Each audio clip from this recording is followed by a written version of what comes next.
Freeze! Out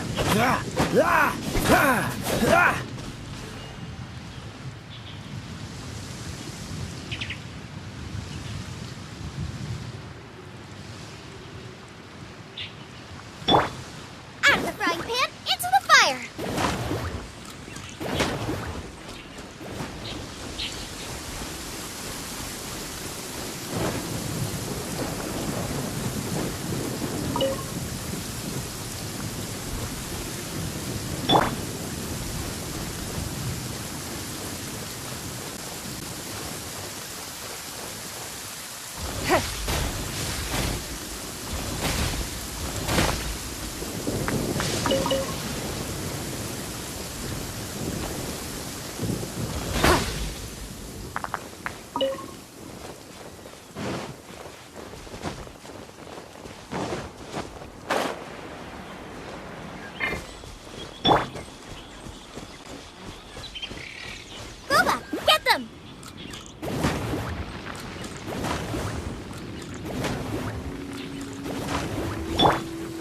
Dodge this!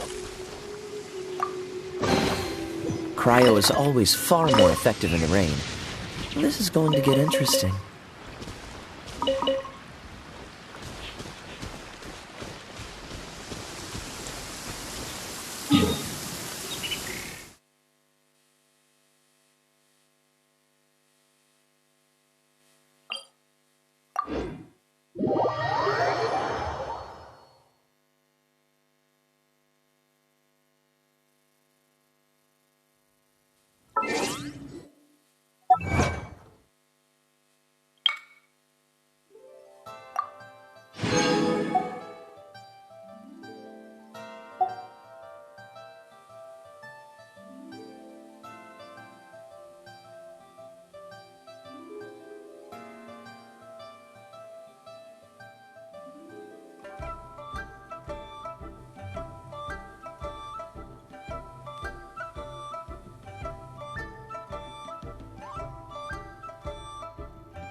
Come on, let's get moving.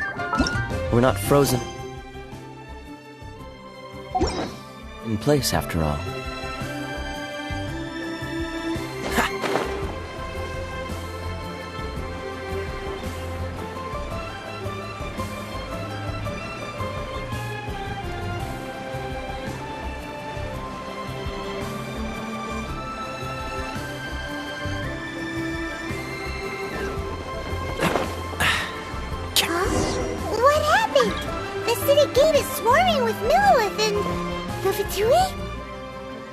This atmosphere is highly abnormal.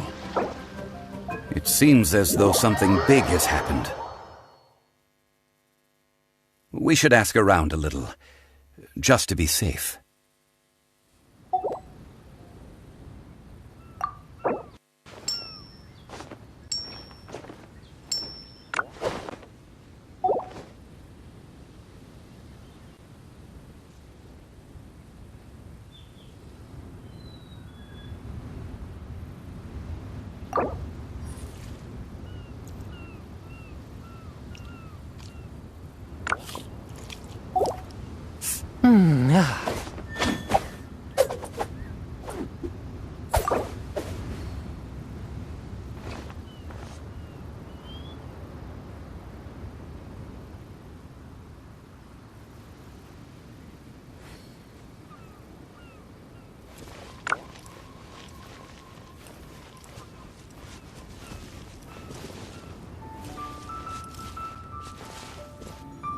I didn't know you were such a slacker.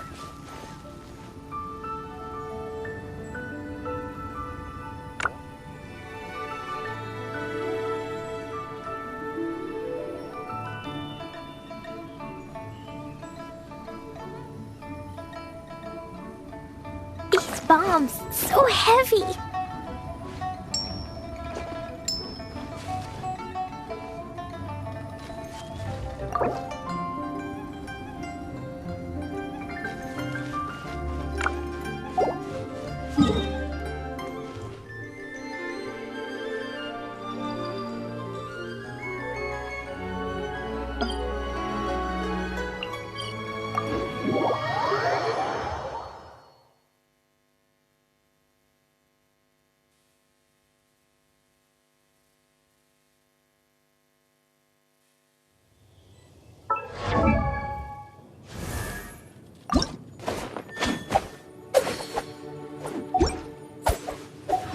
Come on, let's get moving. We're not frozen in place after all. Freeze!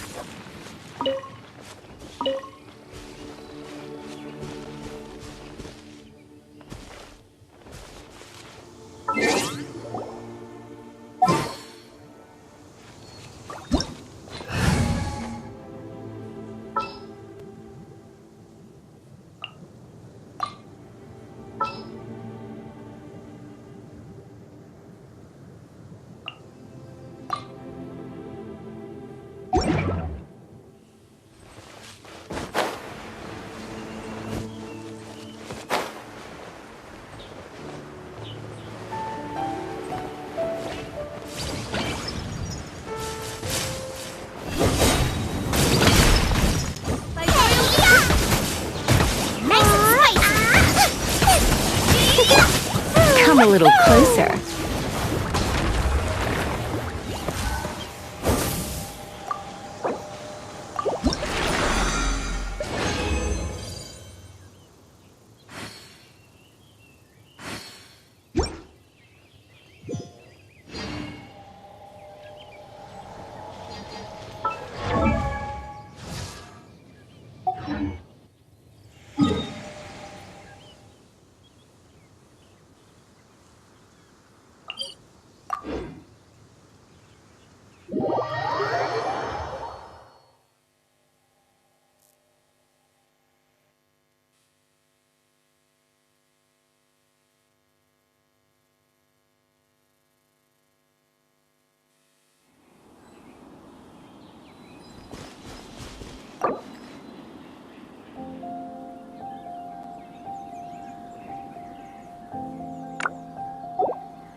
Oh, so sorry. Surrender and I'll be Swift and gentle. merciful.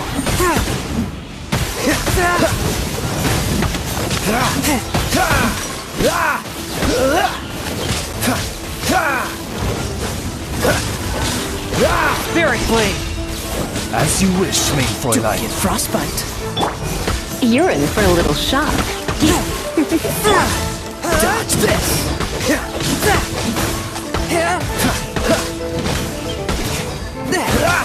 Freeze.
I didn't know you were such a slack.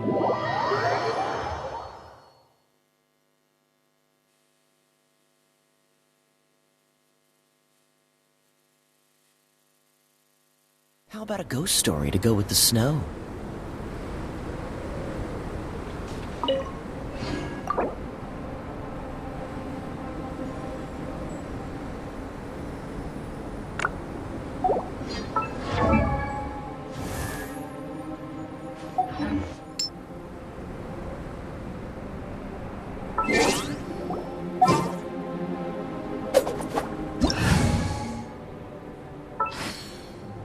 These bombs, so heavy.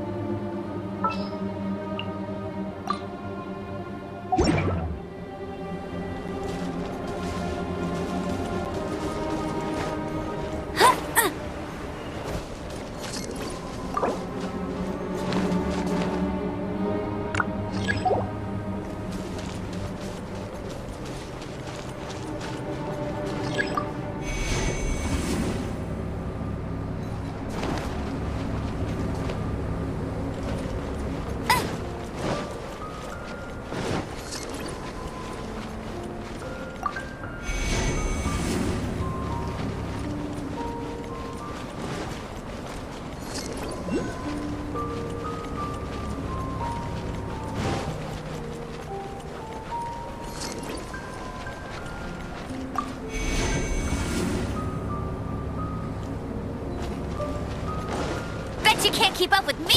No escape. La la la. I'll race you there.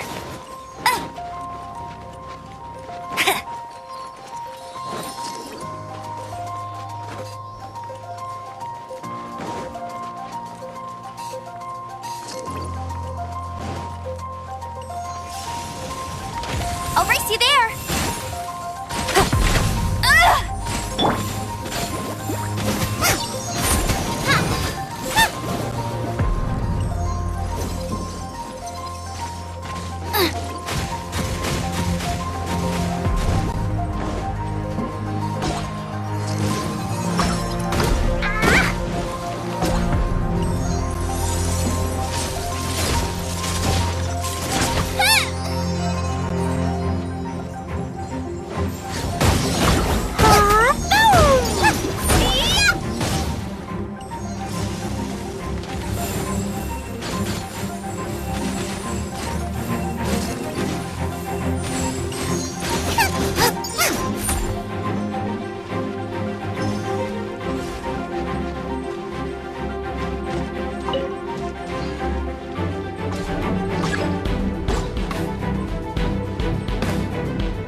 Race you!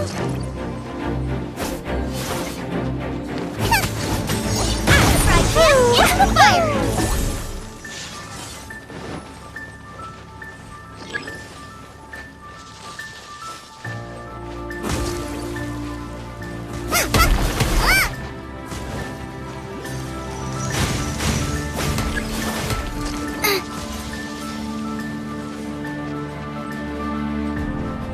Boba, get the...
Told you I'd win.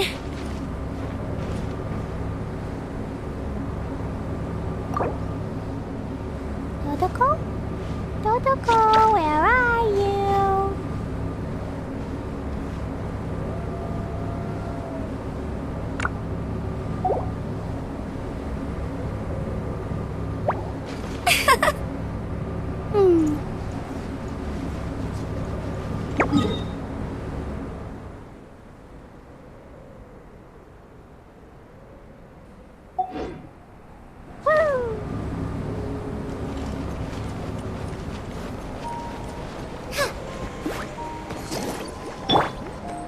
Nice and spicy.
Is there time for a quick...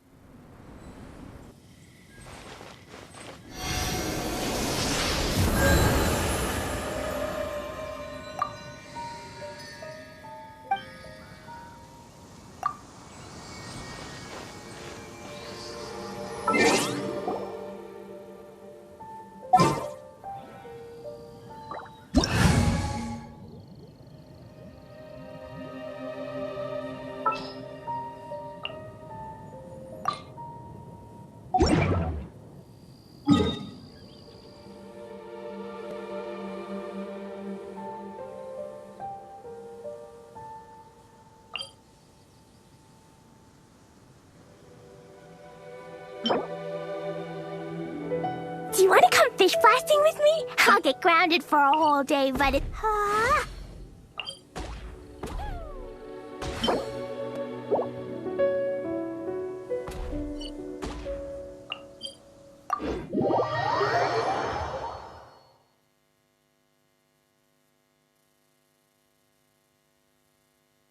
I can't decide whether pyro slimes taste better with salt and pepper. Ugh.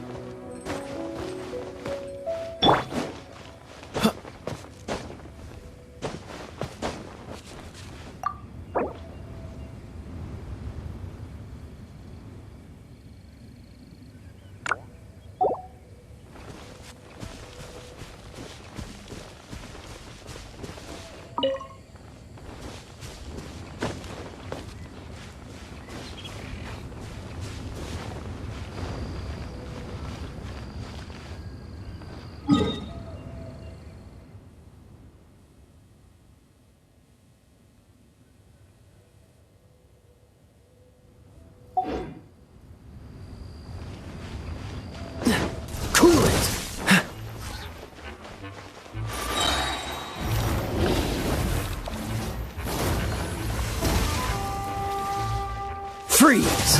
Oh, so sorry.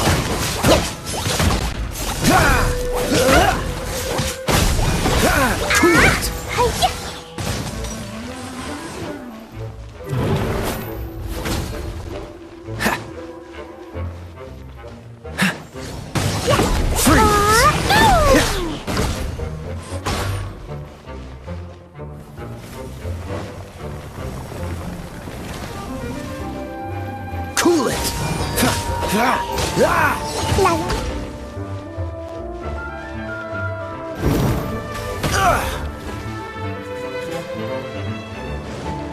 Dodge this!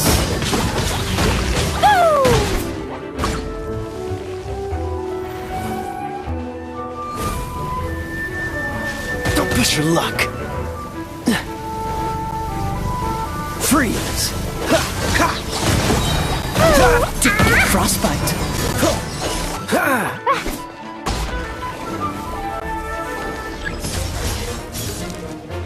Cool it!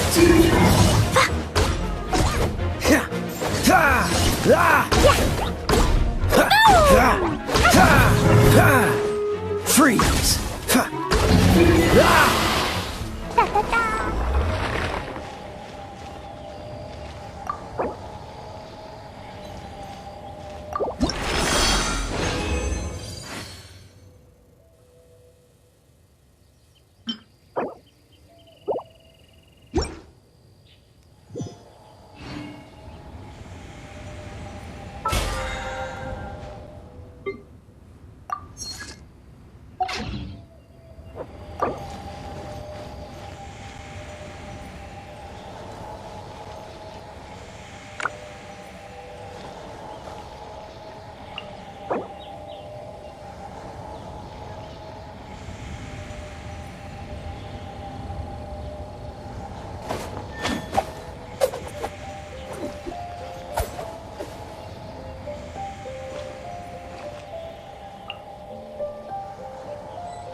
What's wrong? Can't handle the cold?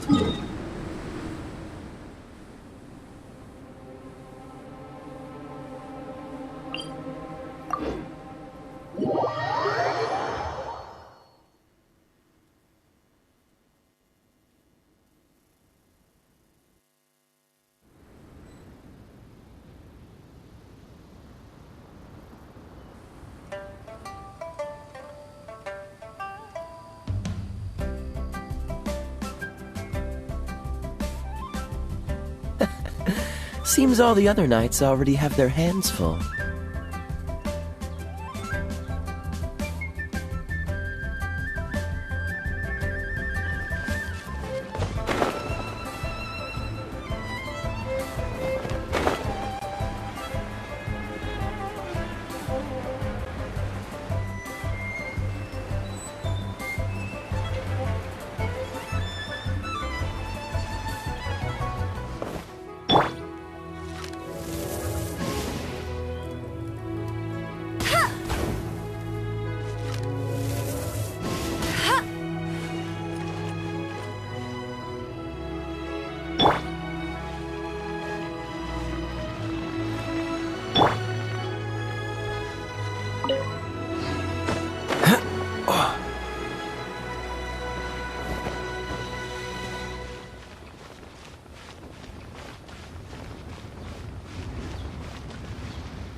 Ah, you're the consultant to Wangsheng Funeral Parlor.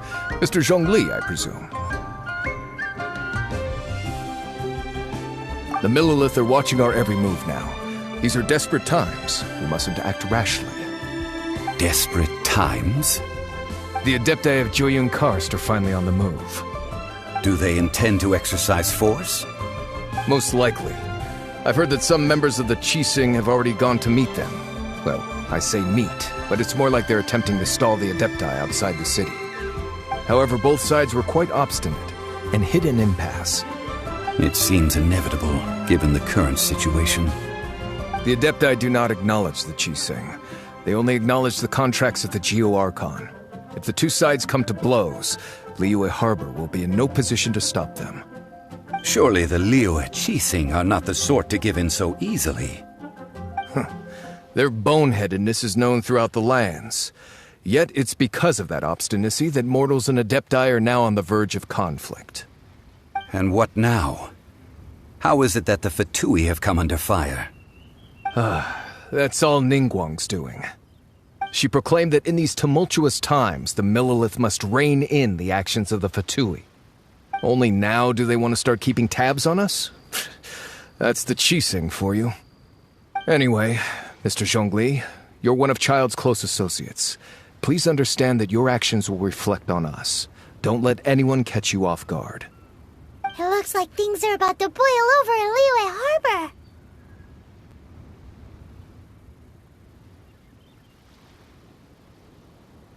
Do you intend to use your neutral identity as an intermediary between both sides?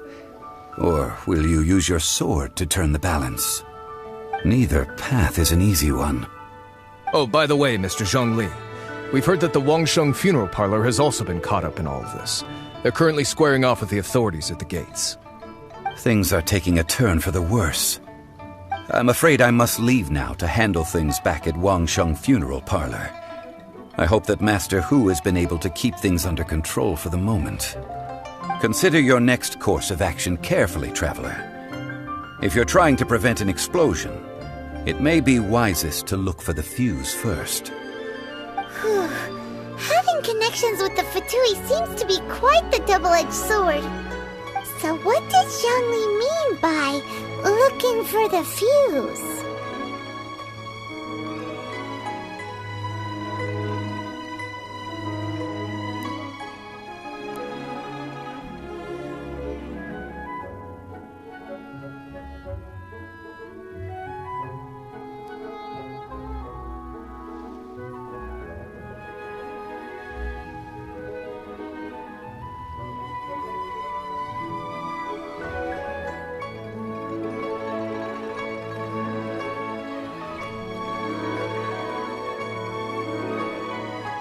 Oh, Paimon gets it.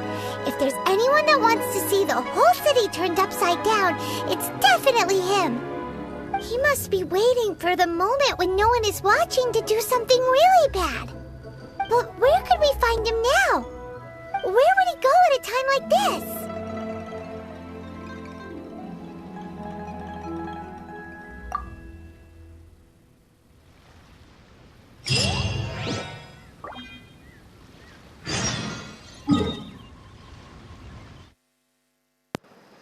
I knew it. The Golden Temple.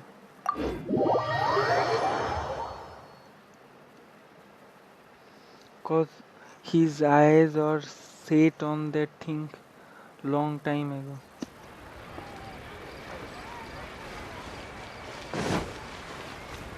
I wonder what if we didn't leave the information in the pharmacy. The Chichi incident.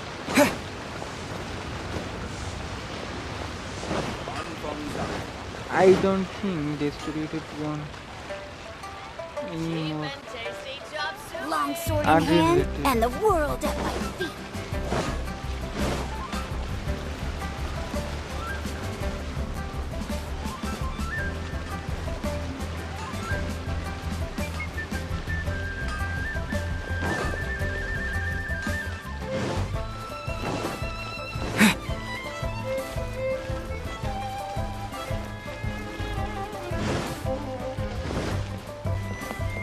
I think they are going to be a fight. Let's see.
Wow!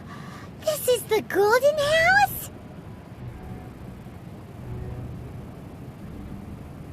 It looked impressive enough from the outside, but who would have guessed that it was even fancier on the inside? And so full of Mora! This is where all of Teyvat's Mora is minted, right? In that case, maybe they won't notice if a few Mora go missing. Oh, so it's a trap! Tricky, tricky. Good thing Paimon's got you here. But even if we can't take any, we can still have a closer look, right? Or better yet, take a nap on top of a mountain of Mora. It's like a dream come true.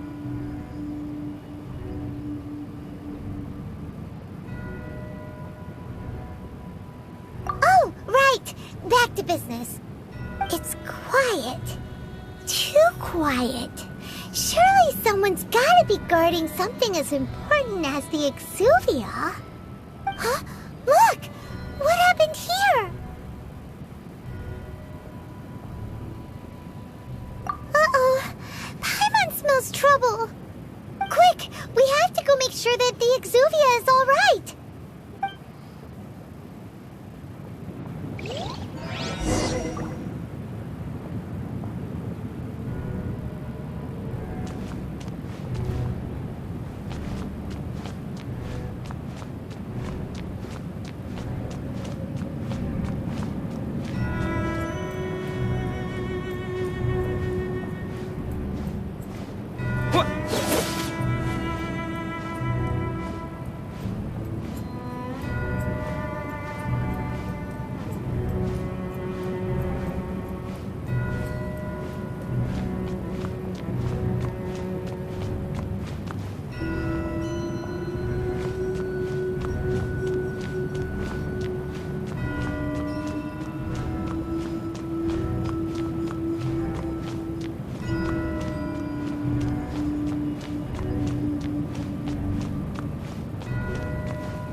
You've already fulfilled your task as guides, so why do you still linger here? Haven't you already seen enough trouble for today? Huh? Who's there? If you were Fatui, I imagine that you would be entitled to a generous reward from the Tsaritsa herself. But now, you're nothing but dross, and you're in my way.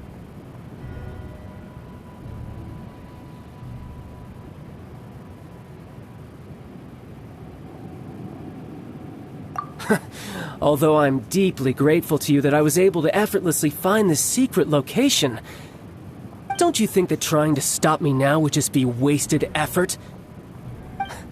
Stopping the Mora Mints, hiding away the Exuvia. The Chising are really pulling out all the stops this time. So you've been planning to take the Gnosis from inside the Exuvia all along? As one of the 11 Fatui Harbingers, it's my duty to see the will of the Tsaritsa fulfilled. She will get that which she desires.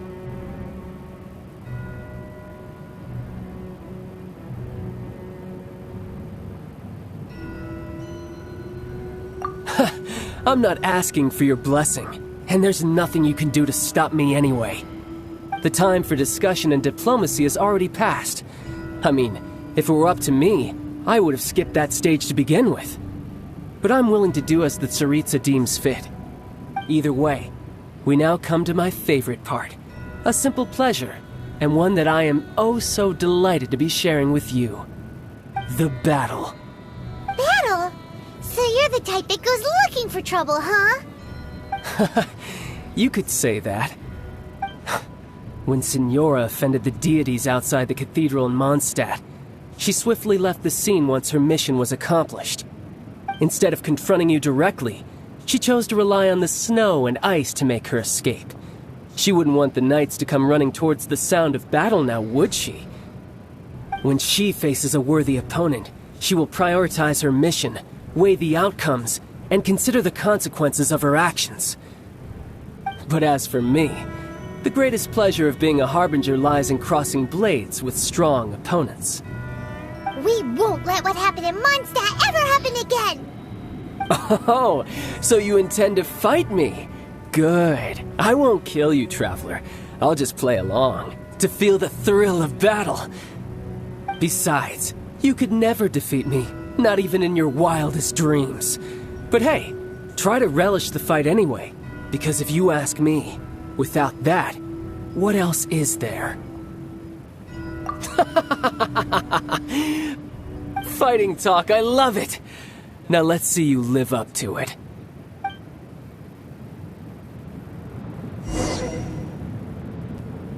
This chance is hard to come by, so show me all you've got. So very few ever get the chance to square off with a Fatui Harbinger. So come now, amuse me, and don't you dare disappoint.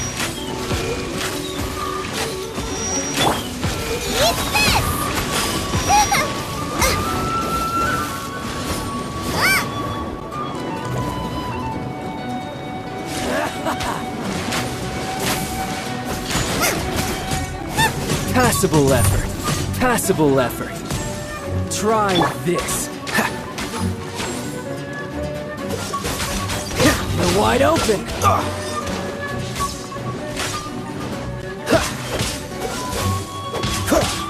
Good timing.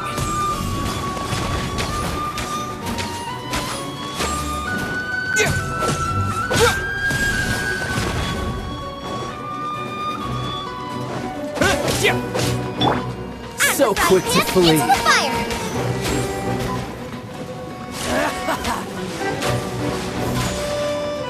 Race you! Try this. Boba, get them! Run all you like.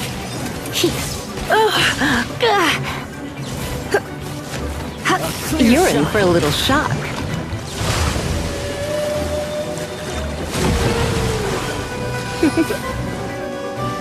You're in for a little shock. You're wide open. Out of the frying pan, into the How fire! unbecoming.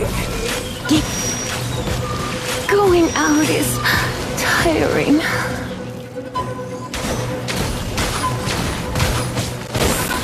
Not bad, not bad. Guess I should wait. Taking your serious. Terra smash! Yeah. Haha, good. No wonder Senora was so wary of you. Well, that just means I can go all out. Brace yourself. This is about to get tough. Now, show me what you can do against the might of a Harbinger. Yeah. All you do is run. Terra smash! No use hiding back there. Cool it! Oh, so sorry.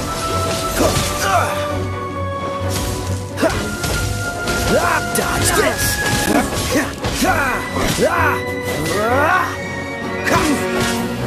Freeze! I'll crush you! Cool it! Don't push your luck! You've got some skills.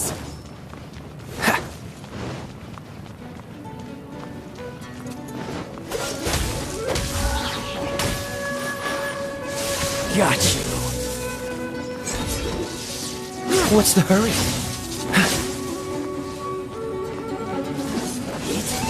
Freeze! What's the hurry?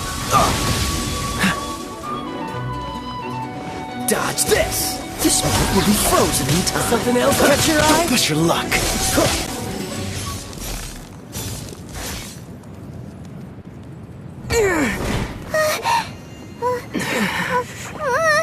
Not bad. Your swordsmanship is quite impressive. But that's about as far as you'll get.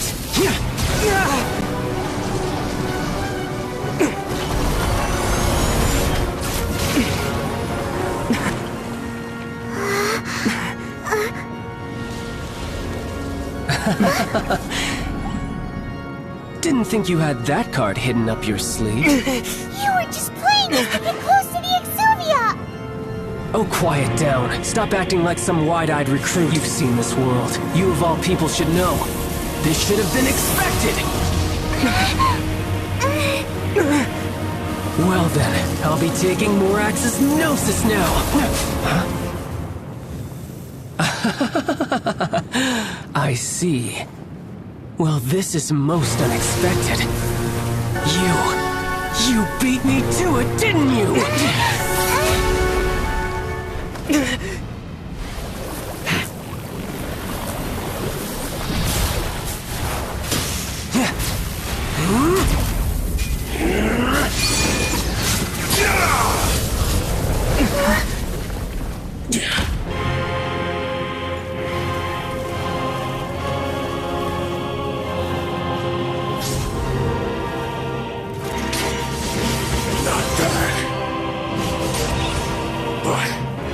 This is going to cost you!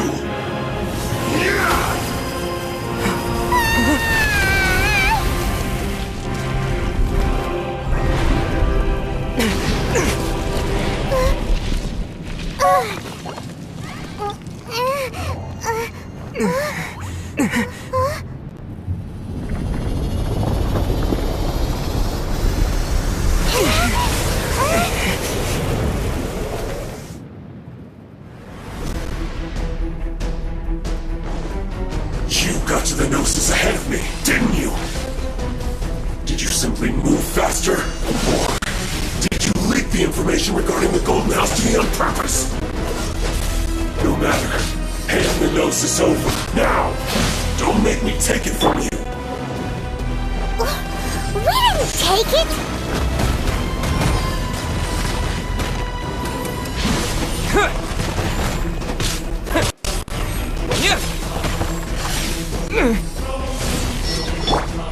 Boba, get them!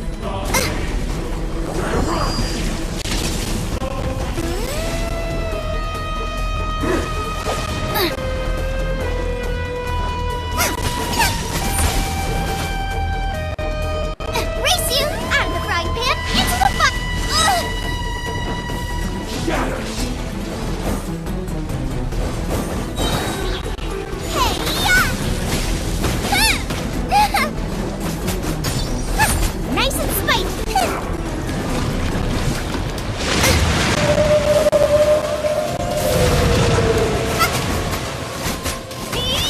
Die here. Yeah!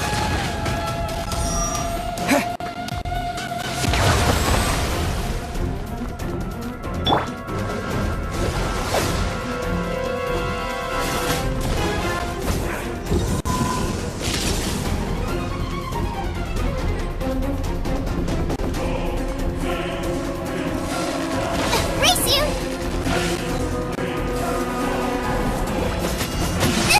That really hurt!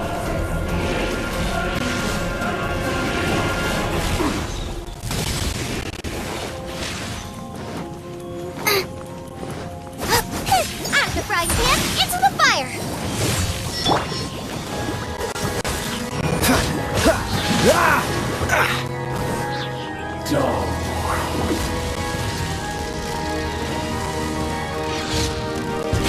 What's that? Was unexpected.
Quake!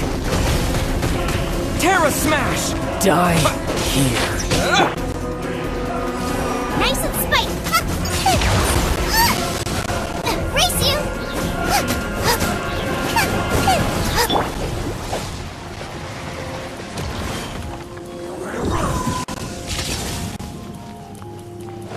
Cool it!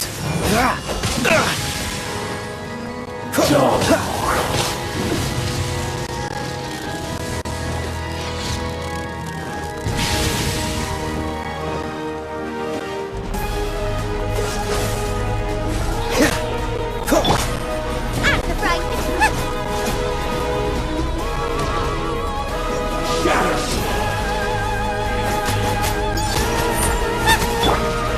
Freeze! Some you win, and some you lose.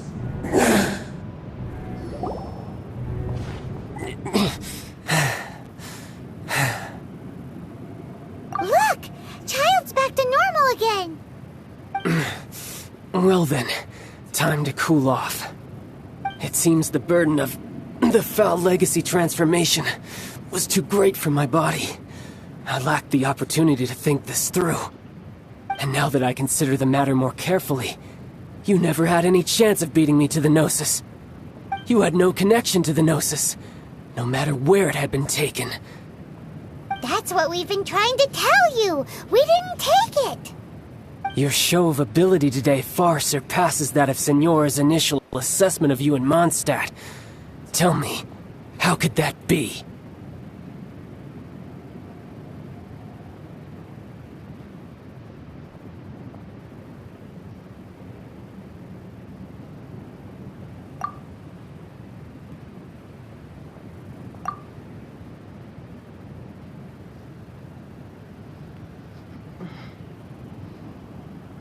You already know the answer, don't you? I can see it in your eyes. But if that is a secret you wish to keep, I guess I'll just have to curb my curiosity. This battle has already left me satisfied. Anyone who strives as I do to grow stronger shall be called a friend, even if our friendship can only be shown in battle against one another. Pretty sure that's not the normal way to make friends. Unfortunately, I must bring this amiable conversation to an end. My quest still beckons. Given that the Gnosis wasn't taken by anyone, then we must look once again to the beginning. Perhaps it was never in the Exuvia to begin with.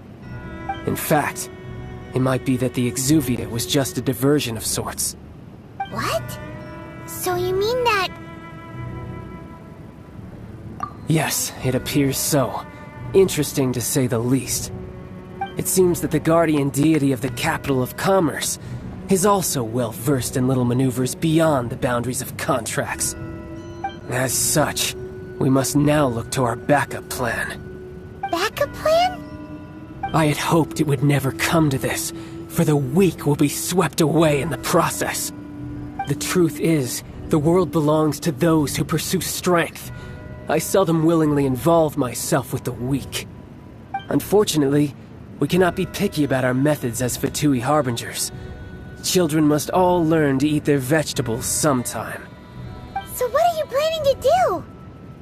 I will awaken the god that lies dormant beneath Guyon's stone forest. A god?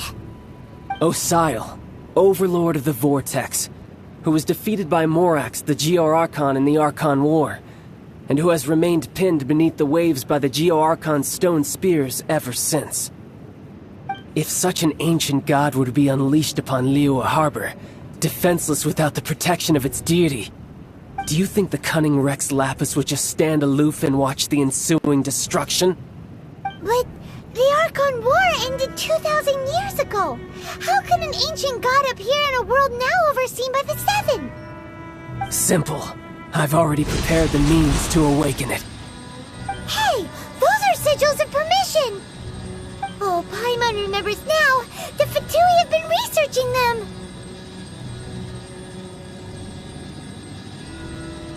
Indeed. The one that was given to you was just a byproduct of our research. With the power of so many sigils of permission concentrated in one place, along with that which was bestowed upon me as a harbinger by our Tsaritsa, breaking the subduing might of the Geo-Archon spears for a time should be no obstacle. Using the powers of ancient gods in such a situation fails to interest me, and is largely against my principles. But knowing that such an action will not only force the Geo-Archon to show its hand, but you as well, that makes matters a little more intriguing.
Come on, let's get moving. We're not frozen in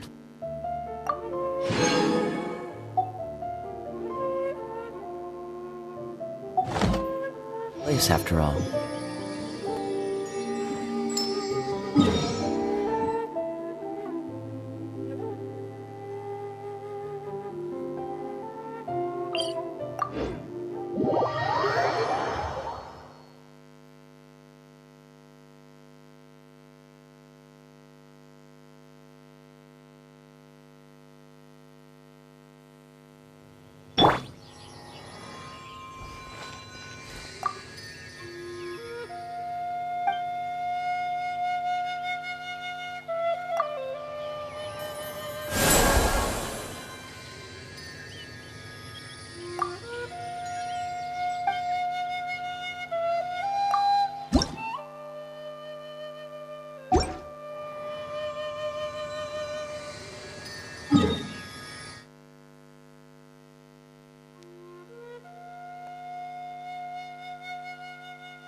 Just going to fight. All the cutscene will be skipped.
Got a smile for the fans.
Bubba, get them! Cool it! Ah! Ah!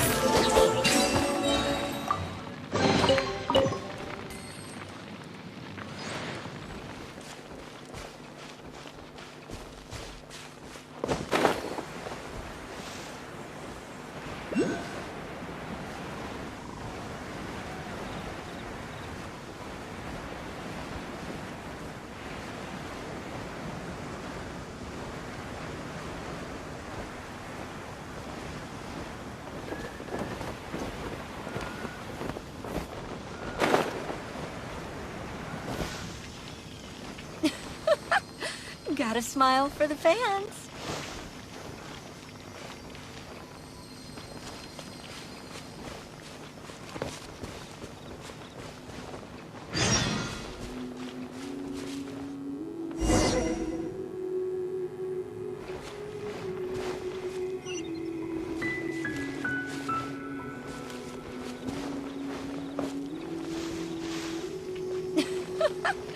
Got a smile for the fans.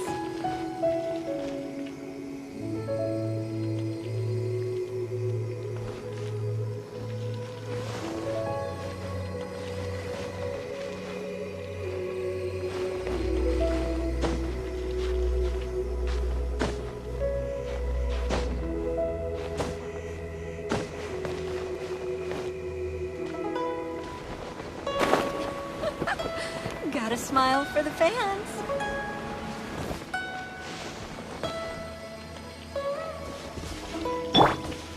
Nice and spicy!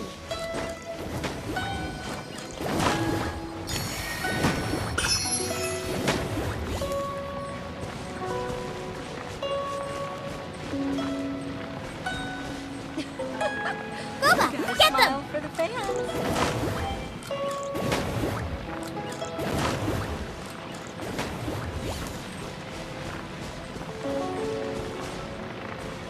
Nice and spicy!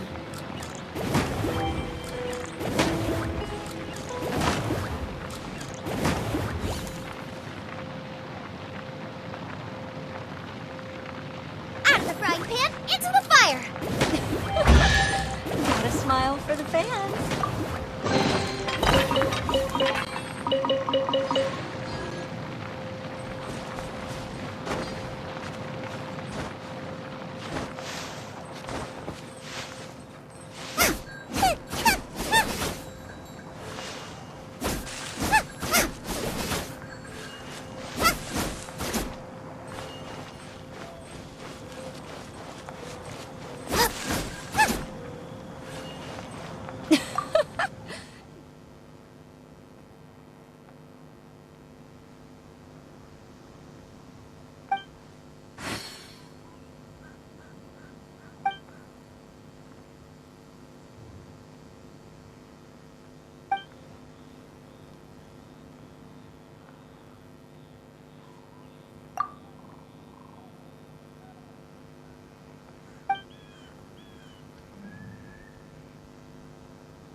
looked impressive enough. This is where all of Teyvat's Mora is minted, right? In that case, maybe they won't notice if a few more... Oh, so it's a trap! But even if we can't take... Or better yet, take a nap on top of a mountain of Mora! It's like... Oh, right! Back to business. It's quiet. Huh? Look! What happened here? Uh-oh. Paimon smells trouble. Quick! We have to go make sure that the Exuvia is all right.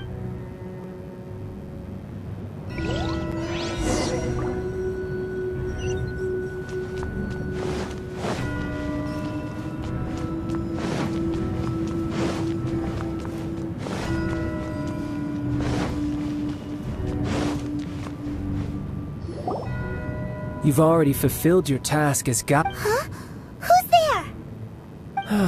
If you were Fatui, I imagine that you would be entitled to a generous reward from the Tsaritsa herself. But now, you're nothing but dross, and you're in my way. Where should I start? Well, I've never been one to beat around the bush, you know. But who could have possibly guessed that the god of Geo would mysteriously perish the very moment I arrived in Liyue, and that the Exuvia would subsequently be hidden away? If it weren't for that lovely little rite of parting ceremony you put together, it would have taken me a whole lot longer to get the information I needed. Stopping the Mora Mints, hiding away the Exuvia. The Chising are really pulling out all the stops this time. So you've been planning to take the Gnosis from inside the Exuvia all along?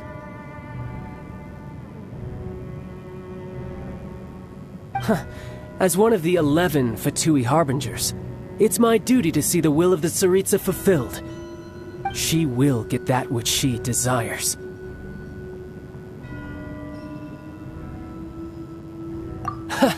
I'm not asking for the time for discussion and diplomacy. Either way, the battle. Battle? So you're the... You could say that. When Signora, instead of confronting you directly, when she faces a worthy opponent. But as for me... We won't let what happened in Mondstadt... Oh, so you intend... Besides, you could never defeat me. Fighting talk, I love it!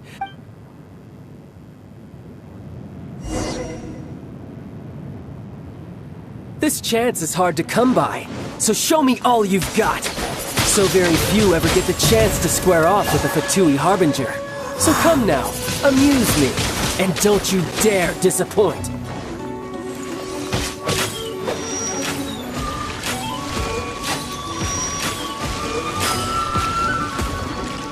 Passable effort.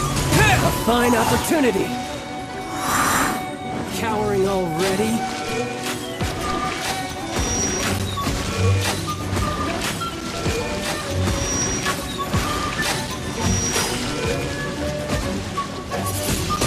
Poor timing.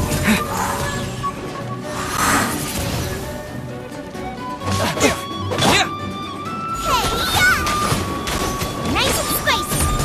Poor timing. Passable effort. You've made some progress. Help! Legionnaire is attacking A me! clear shot.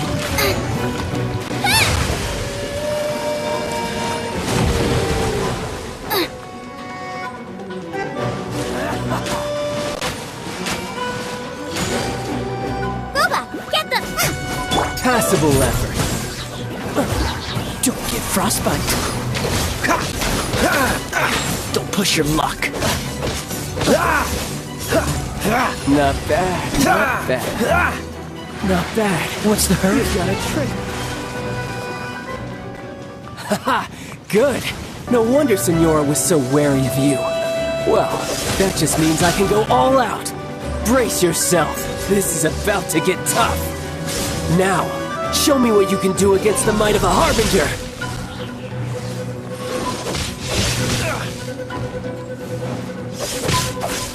Something else catch your eye? Got the wind!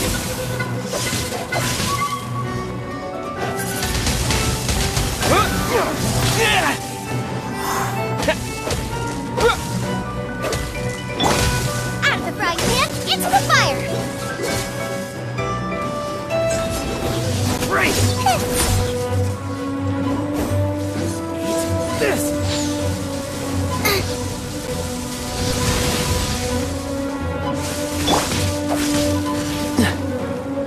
No use hiding back there! I'll crush you!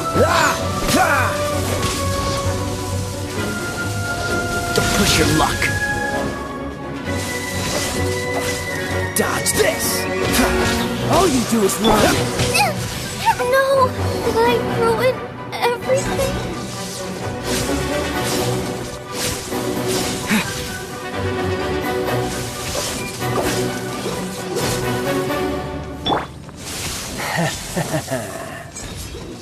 Right! Don't push him! Raging tide! Oh, so sorry.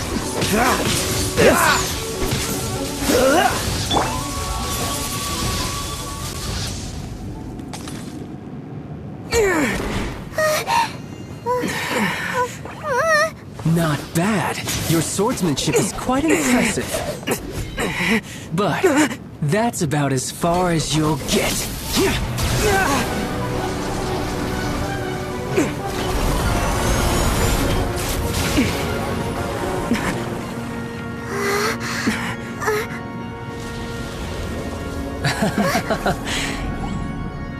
Didn't think you had that card hidden up your sleeve. You were just playing us to get close to the Exuvia!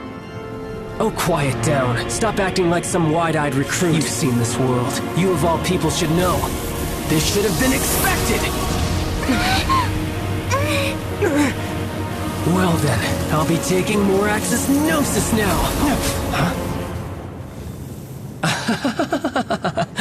I see. Well, this is most unexpected. You beat me to it, didn't you?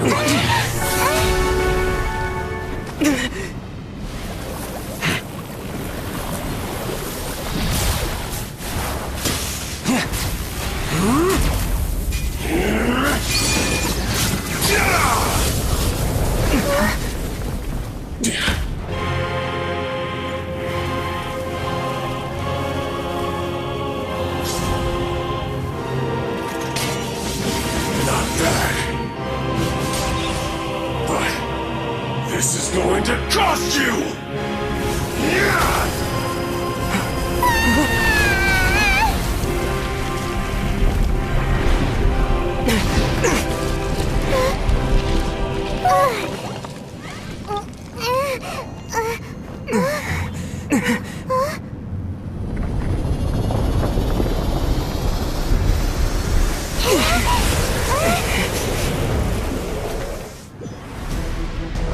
You got to the Gnosis ahead of me, didn't you?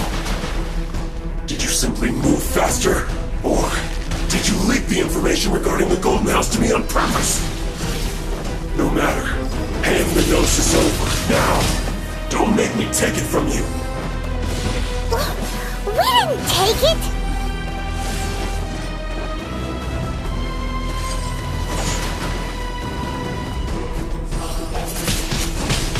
Windblade!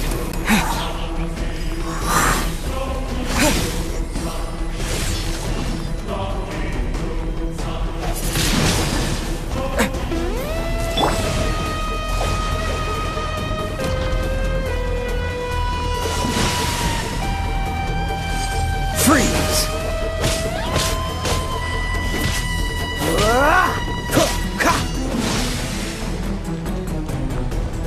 Got it!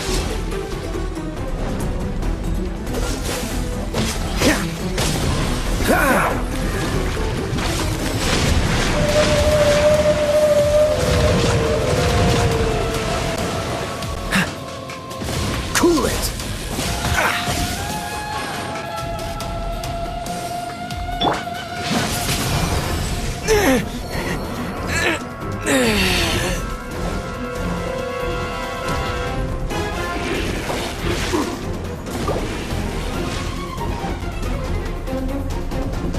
Die. Come a little closer.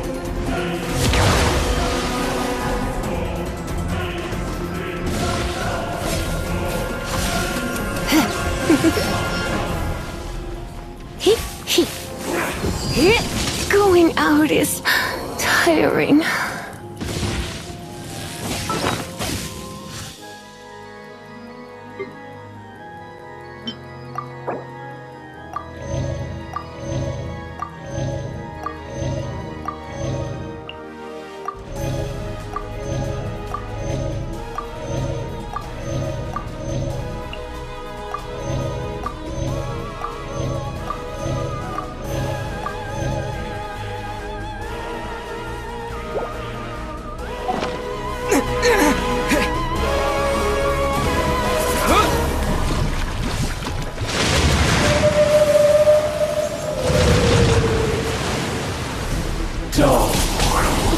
Windblade!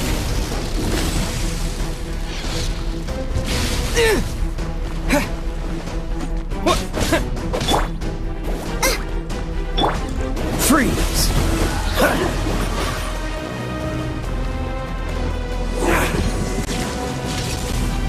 Dodge this!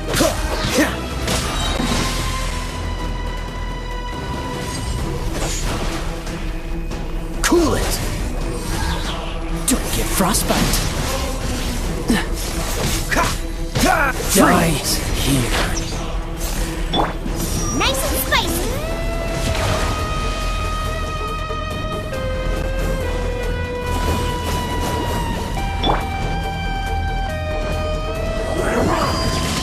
Dodge this!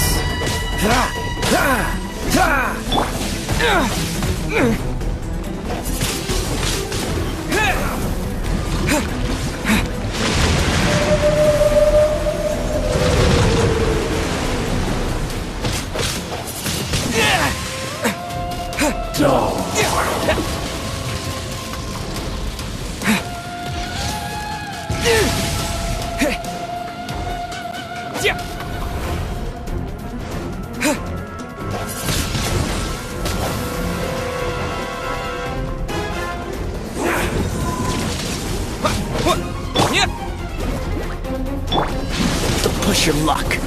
Freeze!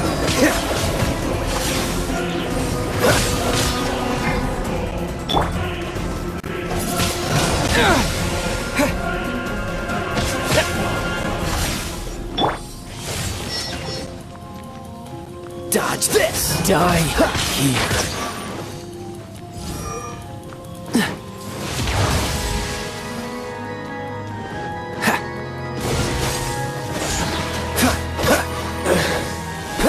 You win, and some you lose. Look! Child's back to... Well then, it seems the burden of... And now that I consider the matter more... You had no connection to the note. That's what we've been trying to... Your show of ability today far surpasses that of Signora's initial assessment of you, and you already know the answer, don't... But if that is a secret you wish to keep...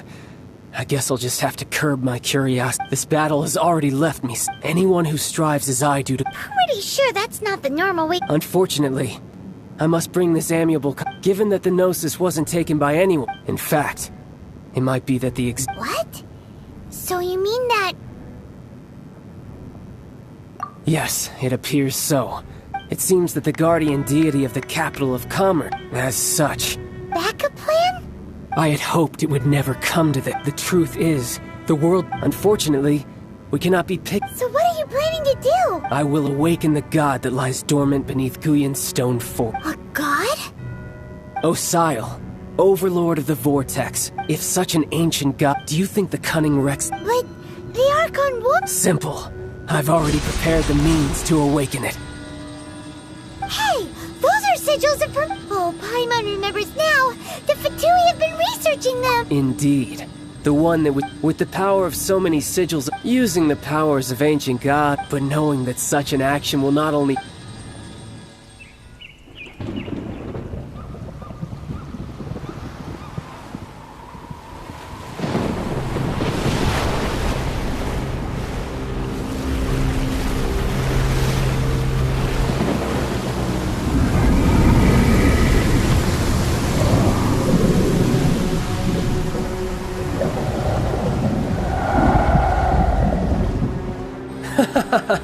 Let's see. Will the nation that has lost its deity be swallowed up by an ancient malice once more?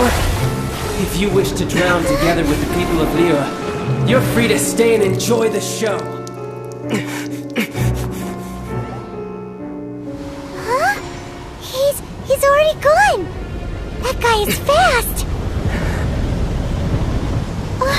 What's going on?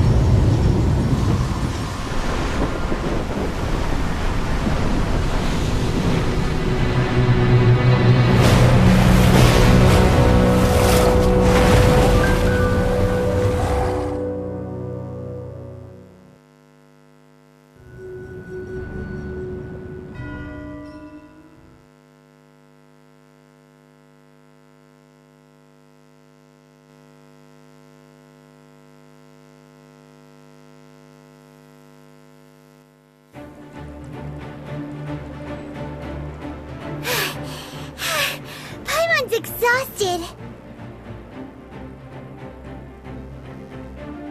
If we hadn't happened to see the Jade Chamber flying over just as we came out of the Golden House, we really wouldn't have known which way to go. Did we make it in time?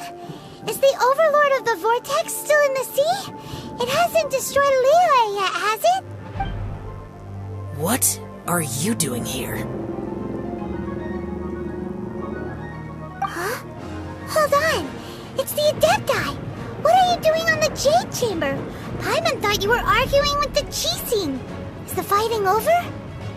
Faced with a calamity of such magnitude, we have agreed to put our differences aside for now and unite against this common enemy. Oh, Paimon gets it. So how do you plan to defend Liyue?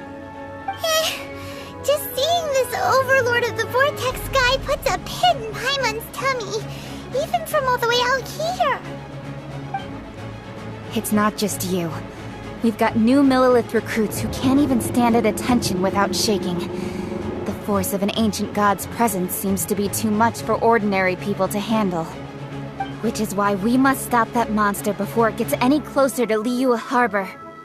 So the Archon War was fought 2,000 years ago against enemies like that thing? Now that's scary. So will the power of the Chising, Millilith, and Adepti gathered here be enough to stop that god? We've already discussed this together, and our conclusion is... not necessarily. What? But all of you are supposed to be the Guardians of Liyue! Can't you think of something? One certainly could. Huh? The Chising did once research the matter of the Guizhong Ballista when it piqued their fancy. And as fate would have it, one who did craft the Guizhong Ballista with one's own hands is here.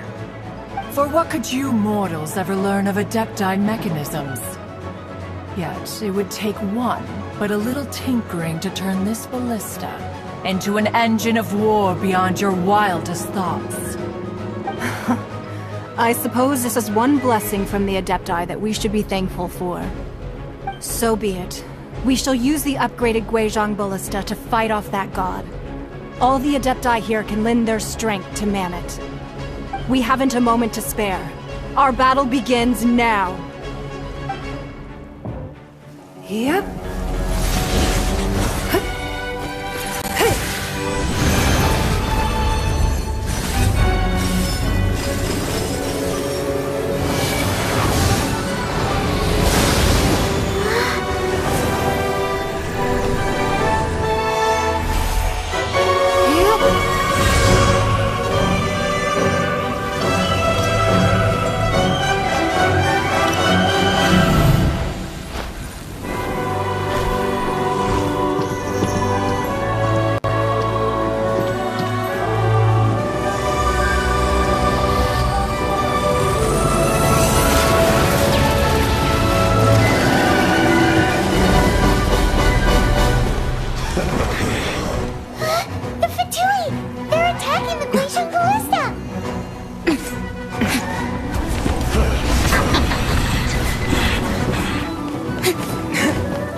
The 3 Adepti are manning the Guizhong Ballista.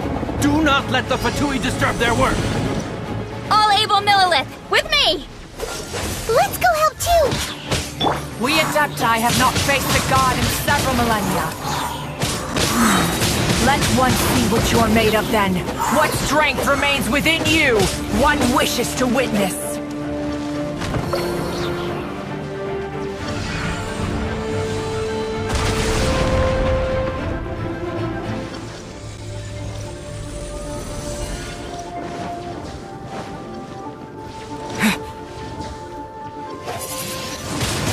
Windblade! Let's move! This!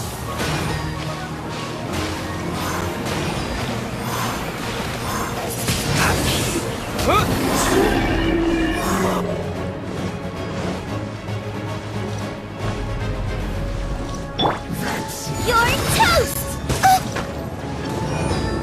At the fry pan, it's I miscalculated. Who's this?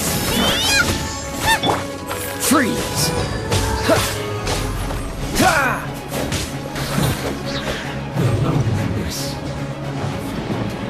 What is that?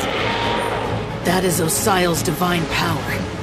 I am very familiar with it. Be careful not to get hit.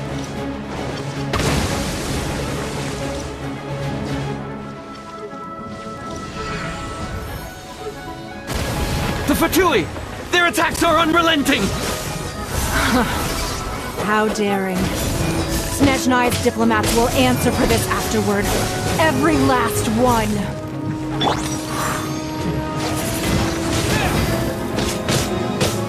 Stay right there. Let's end this quickly. The ancient god's attacking again! There are so many Fatui too!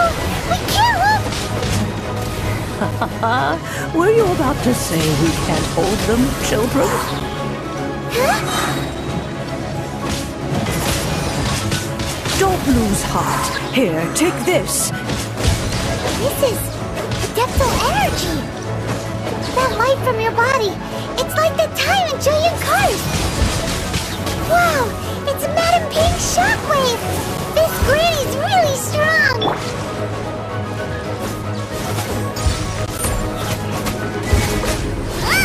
Not breaking a sweat. My work. Finished. You're not going anywhere.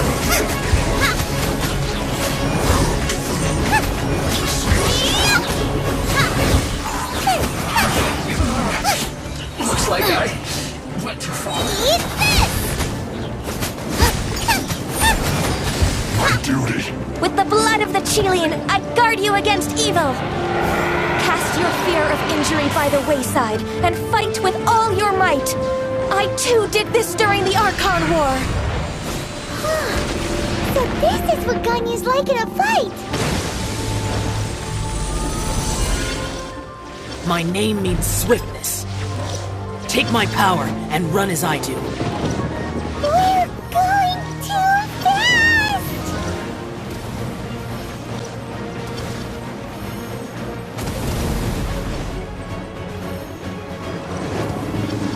Race you!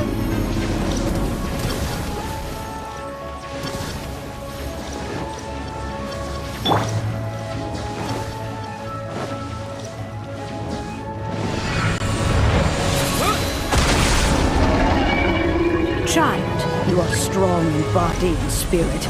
Perhaps you can withstand 3 forms of adeptal energy at once. This will hurt a little. Please bear with us. Once you've adapted, try to use them in battle.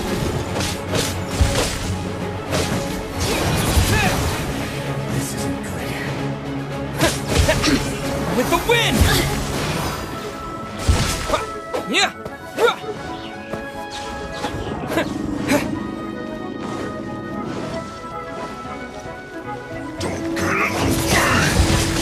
Windblade!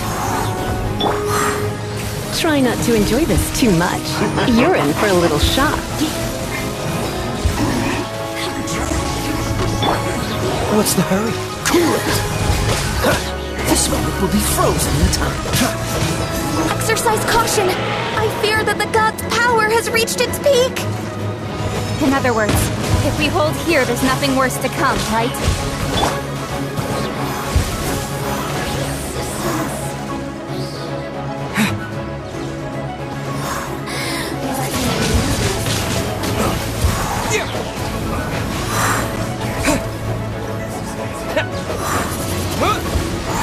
Don't be a killjoy! We've only just begun.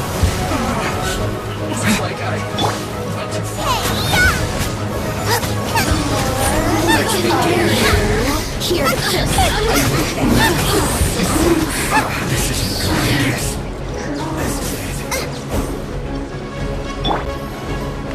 Oh, so sorry. Freeze!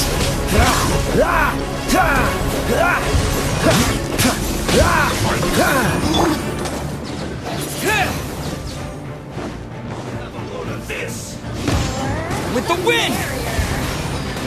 The Fatui's numbers are thinning! Fight on, comrades! Once we finish this lot off, the Adepti will be able to deal with the god in peace.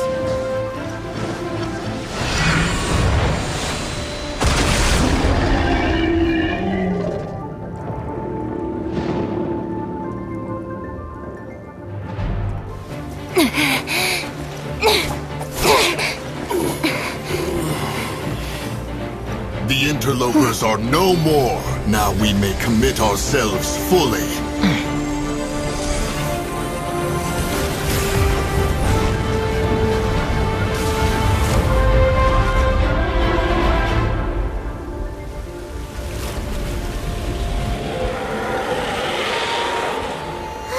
It's working! We just need to keep this up!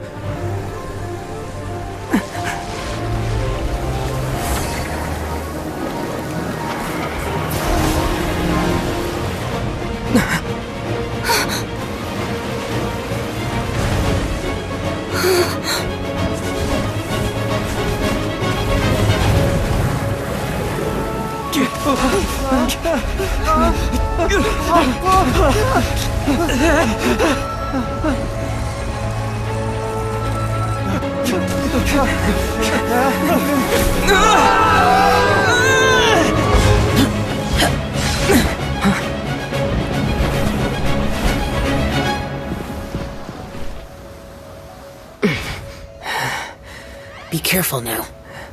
The Guizhong Ballista is destroyed. Without its covering fire, retaliation shall be difficult. But the Jade Chamber is our last line of defense. We can't give another inch, no matter what. I have another idea. What do you mean, Lady Ningguang? I'll sacrifice the Jade Chamber. What is the meaning of this? I understand. Traveler, lend me a hand. Farewell, old friend. Goodbye for now. Let us meet again in the future.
Is it finally over? The ominous aura of that monster has indeed begun to fade. The effects of the Sigil of Permission last but a short time.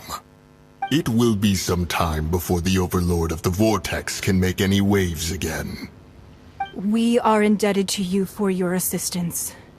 If the Adepti hadn't happened to be here, the future of Liyue Harbor would surely have been in great jeopardy.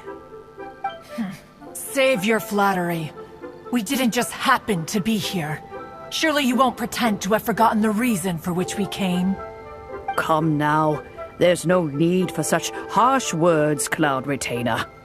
I've heard that when Ningguang began learning to do business, she had already started setting aside part of her then limited income in preparation for building the Jade Chamber. At first, it was only the size of a small room, but with continued expansion it has become the palace that lies before you now. It is a testament to Ningguang's entire life, both as a businesswoman and as the backbone of the Liyue Qixing. Seeing the Jade Chamber destroyed in the defense of Liyue means much to her. To me, such cooperation and sacrifice deserves at least some recognition, don't you agree? Well, I was really hoping you would say that such sacrifice could at least be used as some leverage in our negotiations. Thank you all for hearing me out. We know very well why the Adepti came here today. But please forgive us. We cannot yield to your wishes. Oh? 3,700 years. According to our records, the Adepti signed a contract with Rex Lapis to protect Liyue 3,700 years ago. Even to this very day, Liyue and its lands have stood the test of time, immovable as stone, just as it was thousands of years before. This is truly no small feat. But that does not mean that the Liyue of today is the same city as it was all those years ago. Do not merely cast your protective gaze upon the land. Instead, focus your sights on our city and each of the citizens that dwell within it. Are you questioning our means of protecting Liyue? I mean no offense. I simply hope that our Adepti forebears would see Liyue in a new light. Forebearers, you say? One doubts you would be fit to be part of such a lineage. This morning, Rex Lapis appeared to me in a dream. What? In the dream, I yearned to tell him that we Qixing, though mortal, are equally bound to the contract. Each passing generation of the Qixing leaves many things of value to be inherited by the next generation. I also thought to tell him how the past generations of Qixing had strove under his rule to survive in our mortal world, establishing a network of contracts which has since come to be known as trade. But I dared not speak. I could only gaze at him in silence until the moment I awoke. Oh, Ningguang. Yet another perspective. What are you trying to say, Outlander?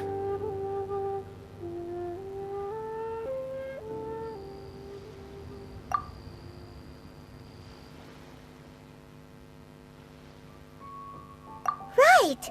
That's something that happened in Mondstadt. It's a story about the Four Winds and the people of the Animal Archon.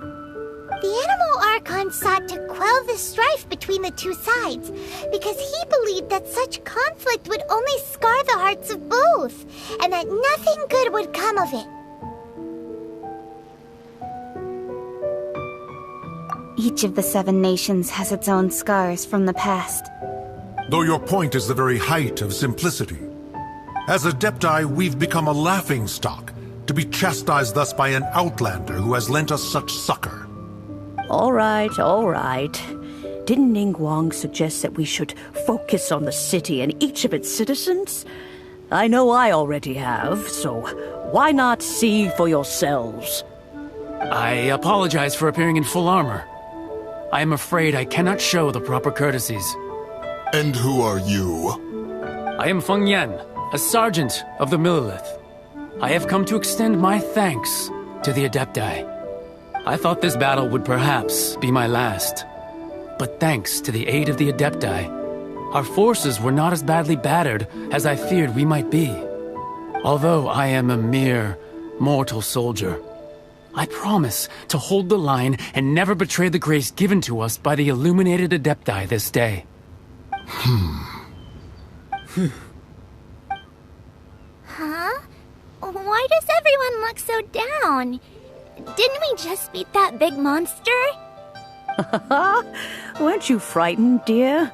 It was quite the predicament. I wasn't afraid. All the strong Millelith guards were there, and those powerful heroes with their visions were there. Everyone was there. When danger is near, everyone always protects me.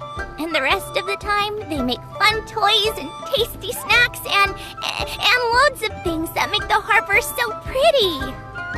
Thanks for protecting Liyue Harbor. Please come visit us for the next lantern rite. Unfortunately, we wouldn't be able to participate. Huh? Because we are Adepti. Oh, okay. It must be hard being an Adeptus. Oh. You see, this is what Liyue is like today. The country of contracts is grateful to the Adepti for their protection, but it is no longer necessary for the city to rely on the Adepti's power to solve every little niggling matter. Although their blood is weak, there is still strength to be found in those we call mortals. The time of contracts between gods and Liyue has long since passed. Now is the time of contracts between Liyue and its people. Seeing the port around us now, it is hard not to feel a bit out of place. Wouldn't you say so, Cloud Retainer? Your line of inquiry is askew. One did not spearhead this expedition to Liyue Harbor. Seems like the Adepti have had a change of heart.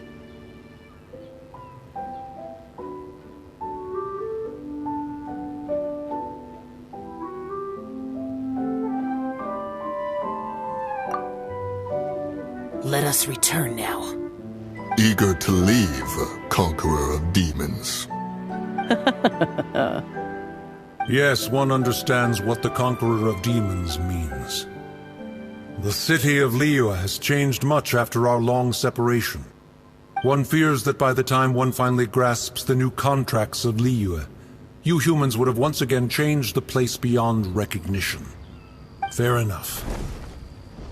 Away we shall, and return whence we came.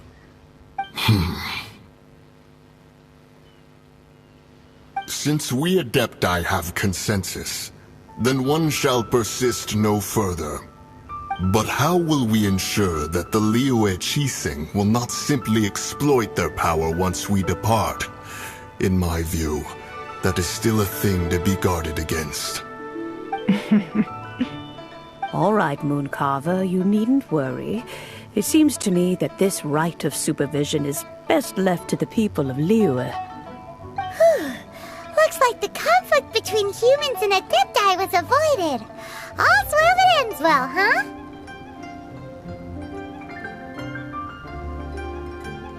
Oh, right! It's nice that we've got peace and all, but we're forgetting one thing. Child wanted to unleash the god so he could lure Rex Lapis out. But we were able to handle the Overlord of the Vortex on our own, so Rex Lapis never showed up. Oh, and speaking of that, don't we still need to get to the bottom of that Archon's death, too?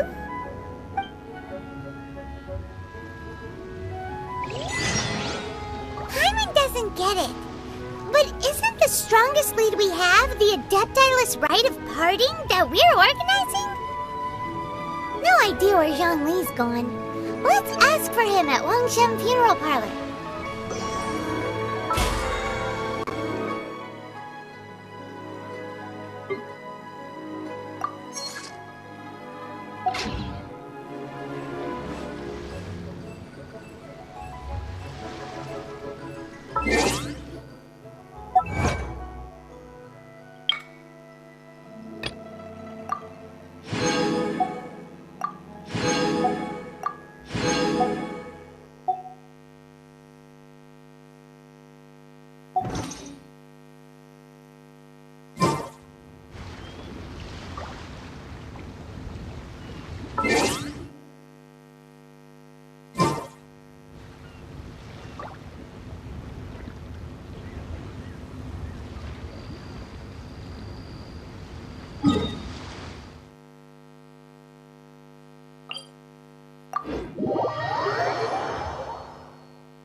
What are you staring at?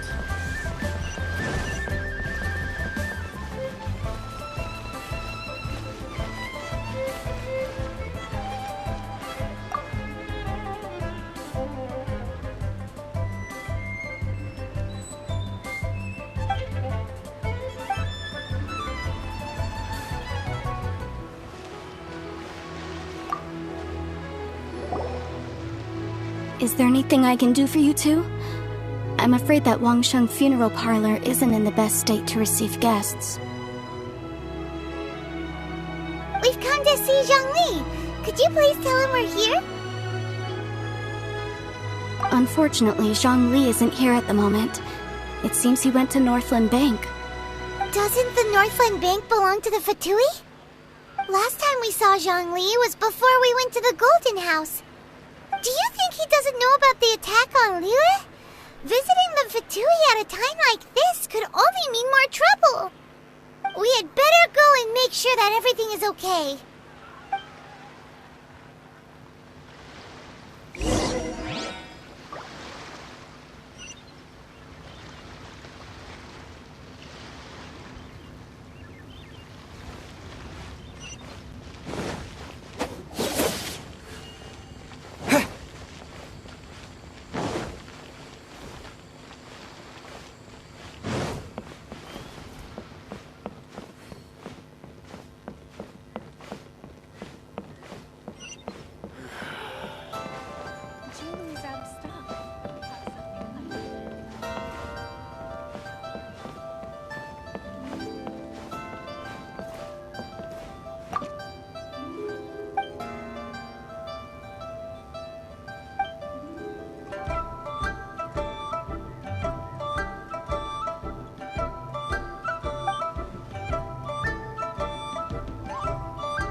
You call this cooperation between Harbingers? Cooperation involves communication, you know.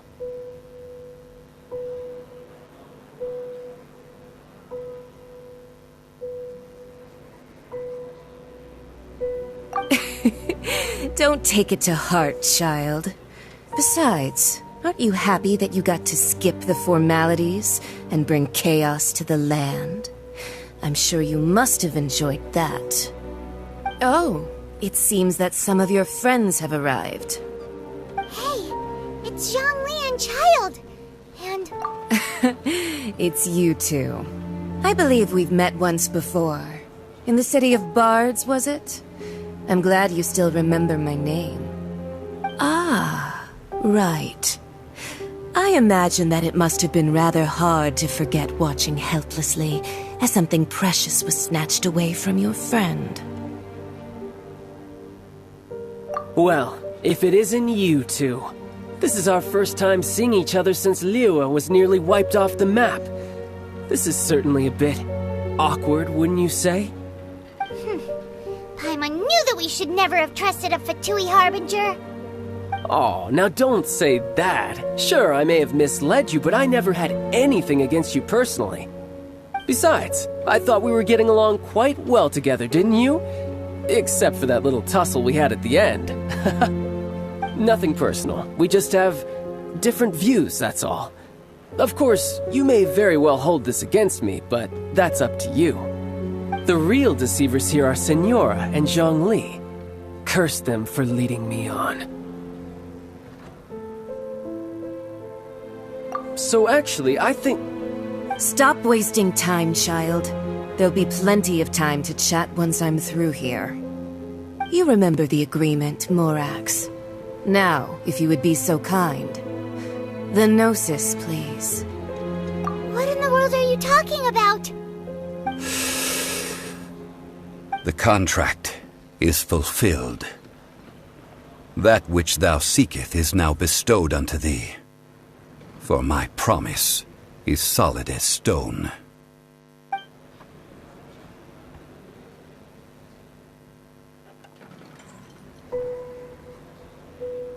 How sanctimonious.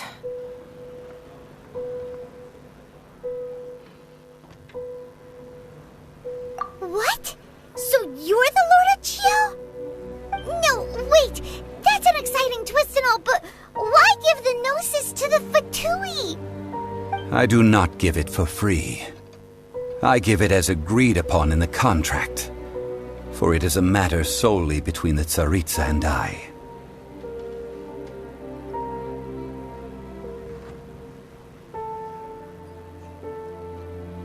Yeah, you don't think you went a little bit too far with that whole fake death thing? Everyone was preparing the ceremony for you and splat! This big dragon falls out of the sky and all of Lyric goes into an uproar. Talk about a disaster. Gathering all the forces that had been bubbling behind the scenes, and then stirring them together in a pot that was bound to boil over. That's what he wanted to see, am I right?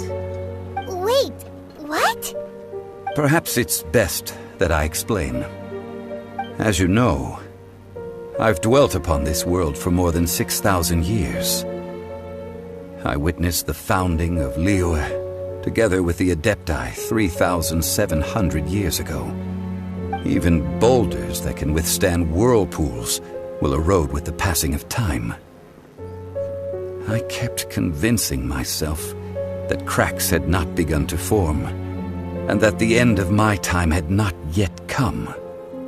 Until one drizzly day, as I was strolling along the harbor, I heard a merchant tell one of his workers, "You've finished your duties. Go ahead and call it a day." I stood motionless among the crowds, asking myself, have I already finished my duties? Oh, Zhongli. But as I began to consider relinquishing my divine role, I soon discovered that many reasons still remained to not hastily depart. Was Liyue, the city I had dwelt in for so long, already prepared to enter its next age? I decided that a test was needed in order to reveal the answer. So I feigned my own death, and gathered the cast of Child, the Adepti, and the Liyue Qixing to play their roles together on the stage that was Liyue.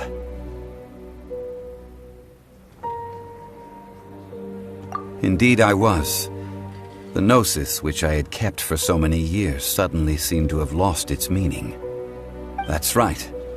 Which is why I continued to safeguard the Gnosis until now.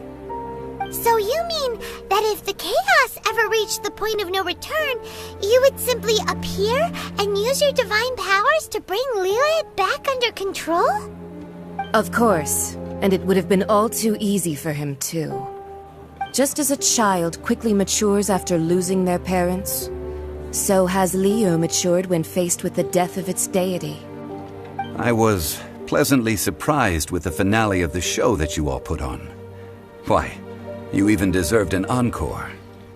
The Adepti deserve the greatest applause, considering their years of seclusion. They hardly recognized the city, yet faced with such a crisis, They exerted the greatest amount of restraint.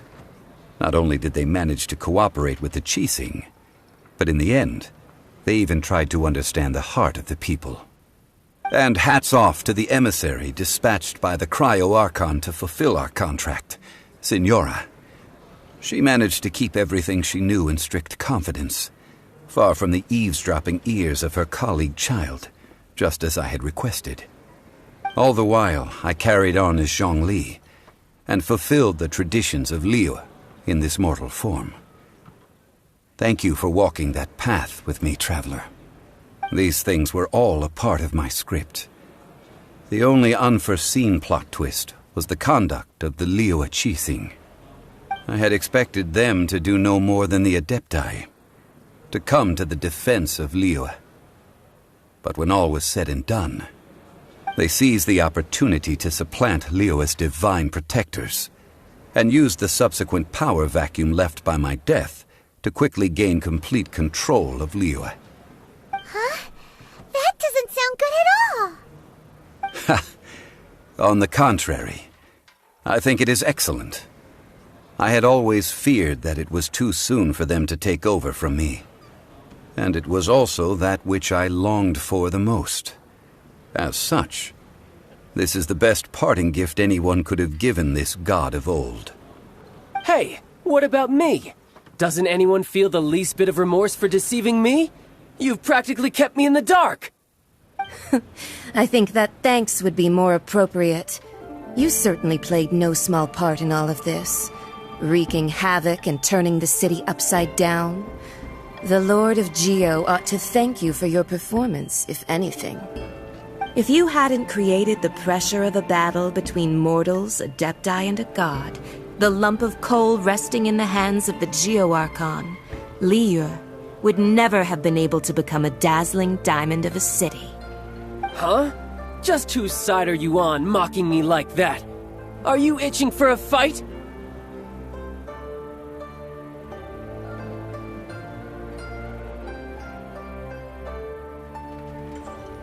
Be that as it may, you've come out of this as the hero of Liyue. I, on the other hand, will be forever prescribed as a disturber of the peace, no? Well then, with the Gnosis in my possession, I have no use for such idle chatter. We should return to Zapoljarny Palace and seek an audience with Her Majesty, the Tsaritsa. Fine. I'll meet you there later. I'm not sharing a boat with the likes of you. Do as you wish.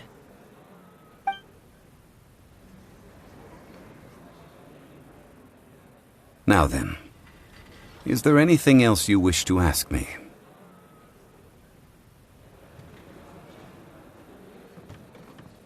Right! As Zhongli always told us, a good trade is a fair trade. Paimon has no idea what could be a good trade for a Gnosis. Realistically speaking, there is no such thing. Huh? However, I am the god of contracts. For thousands of years, I have made countless contracts.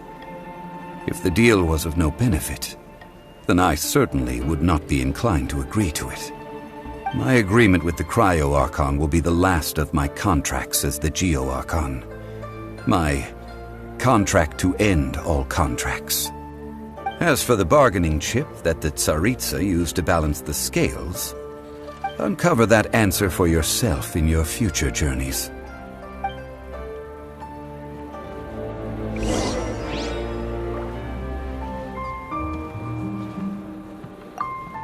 Paimon can't absorb so much information at once. So, Zhongli, what sort of contract did you sign with the Cryo-Archon? Paimon's so curious. One of the clauses of our contract was not to divulge any of its contents. Ugh, you're so petty.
One of the...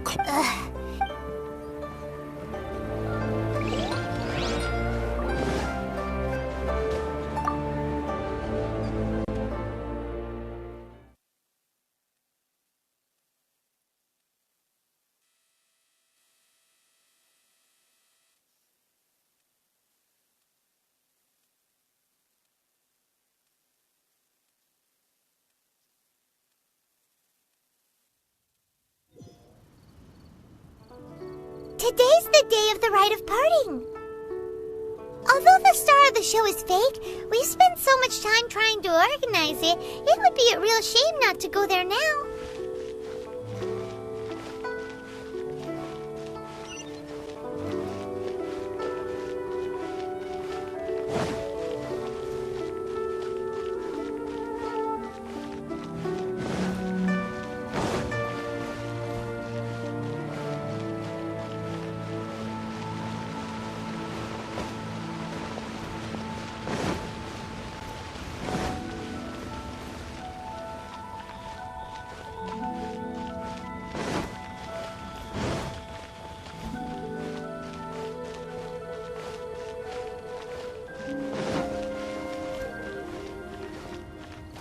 Well, since we're going through with this rite of parting, I guess it means that those rumors hit the nail on the head.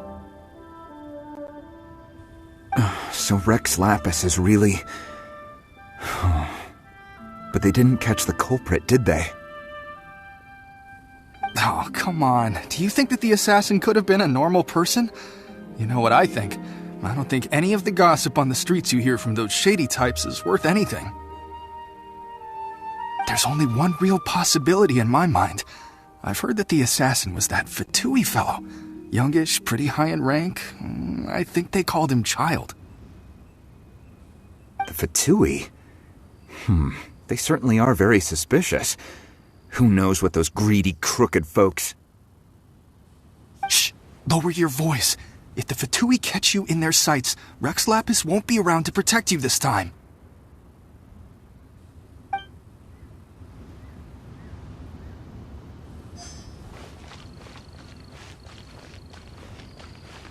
You know that god from the ocean couldn't have just shown up out of nowhere. I mean, it's been 2,000 years since Rex Lapis subdued it. Yes, and to think that this happened right on the heels of the incident with Rex Lapis, too. Say, do you think the person who assassinated our lord and released that evil god might have been one and the same? Now that you mention it, that's very possible. Yes, it's very possible indeed. I mean, it all fits together. That person must have colluded with the evil god to harm Rex Lapis. Oh, that wicked, black-hearted scoundrel. Still, what sort of supernatural prowess must this person possess to be able to do such things? I have never heard of such a person in all my years. Ah, forget it. Guessing's no use to us. Look, the Millilith over there looks like he's about to make an announcement. Let's hear what the Ministry of Civil Affairs has to say first. Be mindful of your personal safety. What if Master finds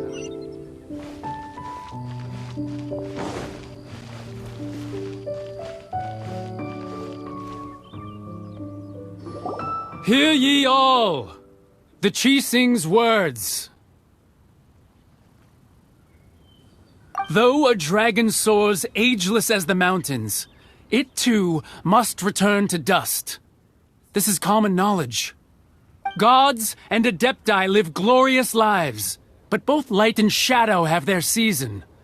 So too must they face divinely appointed trials.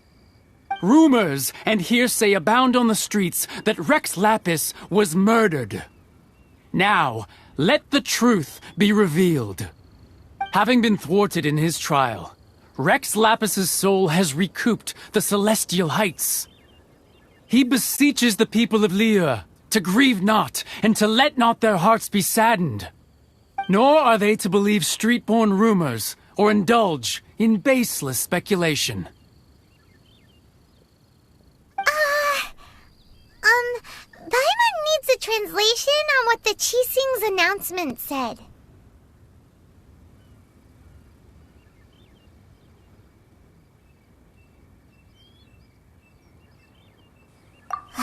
So that's how they're spinning it. Something feels off. Why would they suddenly give up looking for the murderer? Not to mention how this excuse sounds like something they just made up on the spot.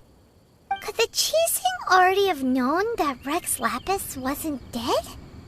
But Zhongli said that neither they nor the Adepti knew anything. Did Zhongli tell them in secret after his gnosis changed hands?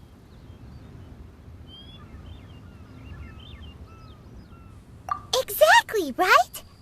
Ooh, seems like the rite of parting has been going on for a while now. Let's go have a look.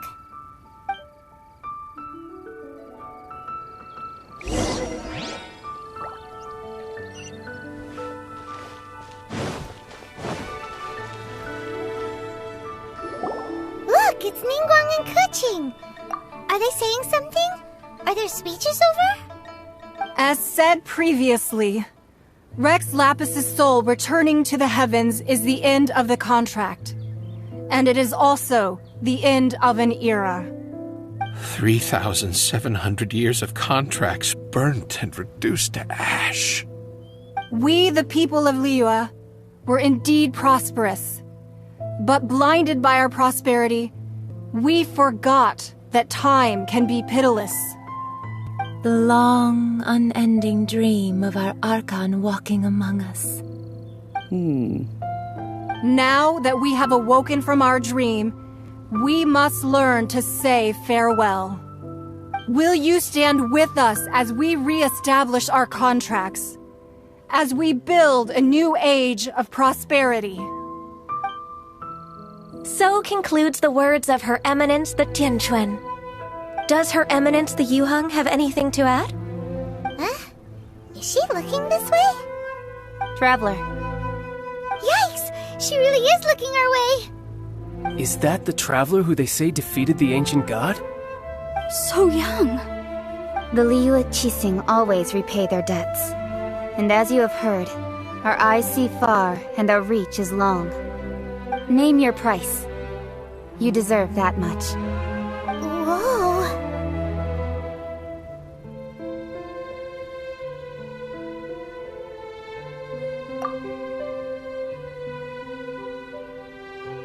Well, could you help me put up some missing person posters?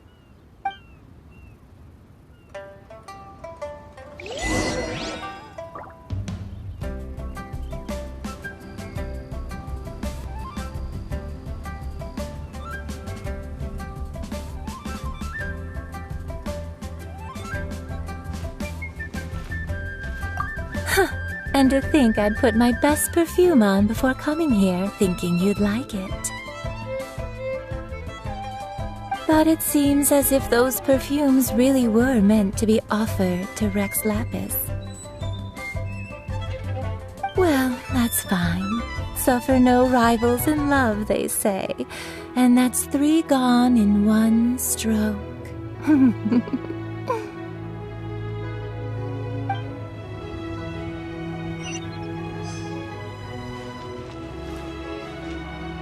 As for the mortals and Adepti of Liyue, what shape shall our relationship take from now on?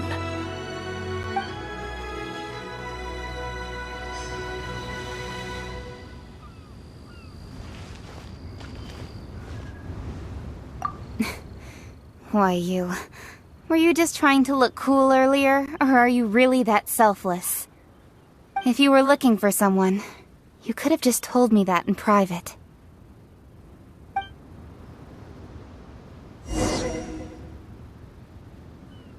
Roping you in was possibly the most masterful move we could have made. I believe that future generations will say so too when our deeds come up for their review.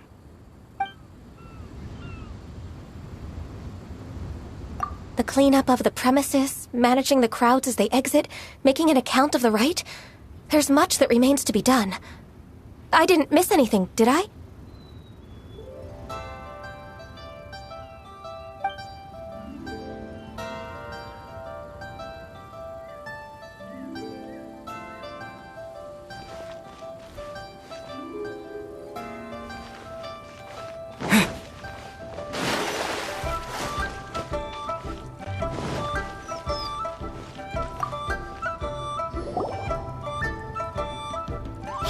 Zhongli! Look at this. Everyone in Liyue is caught up in their emotions, thinking that they'll never see Rex Lapis again. And here you are looking all relaxed. Why would I not feel more at ease after laying down the burden I have borne for 3,700 years? Right, if the two of you can spare the time, I should treat you to a meal at the Shinya kiosk. Ha! That sounds like big talk, Zhongli. Paimon might have believed you if you were treating us to some third-round knockout, but you'd have to pay out your nose just to stand inside Shinya kiosk.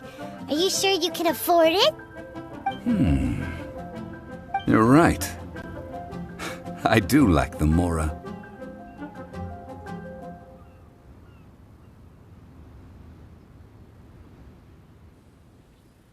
As the Rex Lapis Morax, I can easily create Mora. But since I have chosen to walk this earth as the mortal Zhongli, I should abide by the same rules that mortals do. When I was journeying with you, though I still had the Gnosis in hand, I knew that I must soon retire from my role as an Archon, so I had to rehearse a little for my new life. Oh, no wonder!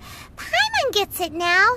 You didn't look at the price tags when we were spending because you've never had to. But since you weren't used to not being able to just make more Mora as and when you wanted to, you had to try becoming a parasite to society who lives off of other people's credit. Well, we were only spending Fatui money.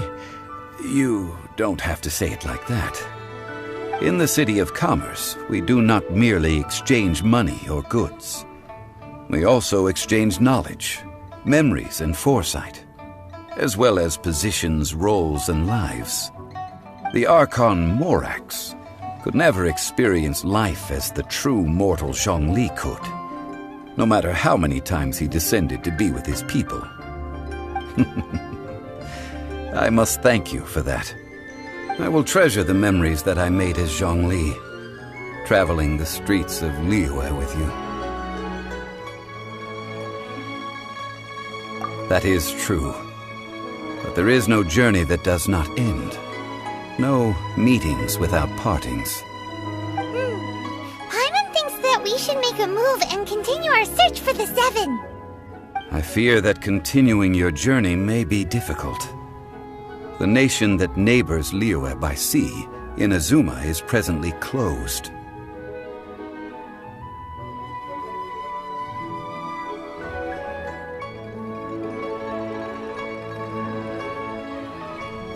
The Electro-Archon Ball.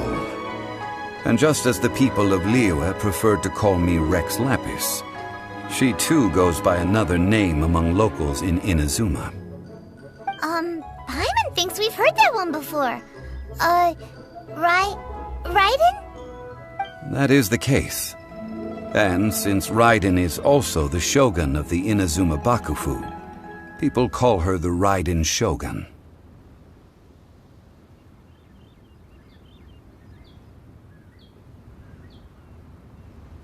That said, though people at the wharf were saying that the situation in Inazuma is very tense, Paimon doesn't remember that always being the case.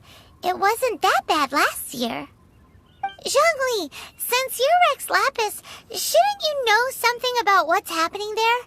Just how did Inazuma become a closed nation? It's because of visions. Visions? When faced with circumstances beyond their control, humans often bemoan their lack of power. But if a person shows true strength of will at a desperate and fateful moment in their life, the gods will look upon them with favor. This is what visions are. Magical foci bestowed upon those who have been acknowledged by the gods. Uh-huh. That's how people in Teyvat see it. But starting from last year, the Raiden Shogun began promulgating the Vision Hunt Decree. Vision Hunt Decree? Yes. It was an order to seize all visions within Inazuma's borders, and to inlay them upon the hands of a statue of the 1,000-armed, 100-eyed god. They want to seize visions. But why? Aren't visions blessings from the gods? I should think that in the Raiden Shogun's eyes, it is precisely because they are divine blessings that they should be under the sole dominion of divinity. Whoa, that's harsh. The Anemo Archon is the god of freedom, and the Geo Archon is the god of contracts. For her part, the Raiden Shogun is the god of eternity. It seems as though she has finally decided to eliminate any unstable elements that could pose a threat to her eternal realm. The fact that even I, the oldest of the 7, have now passed away, will only strengthen her resolve to pursue eternity. Knowing her, she must have again quoted that adage she is most fond of when proclaiming that decree to her people. 7 ideals for 7 gods, and of these, eternity is nearest unto heaven. All right then. Was there anything else you wished to know?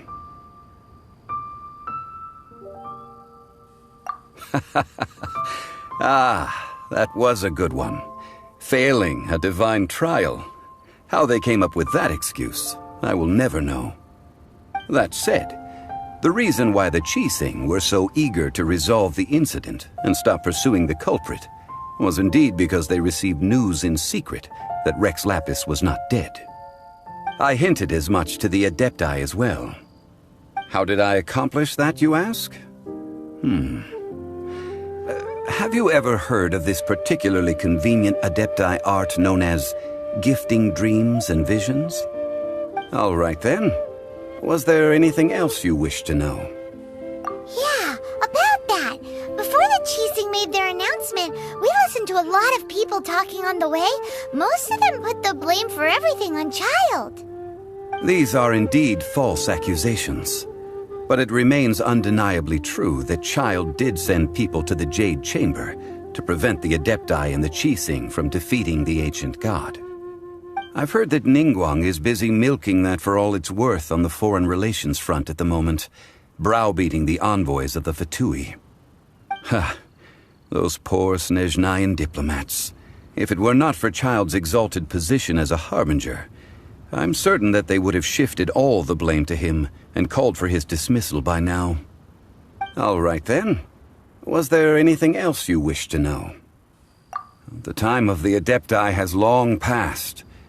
If even the Liyue Qixing don't want to face that truth, then what future is there for Liyue? Kuching is absolutely right in saying this.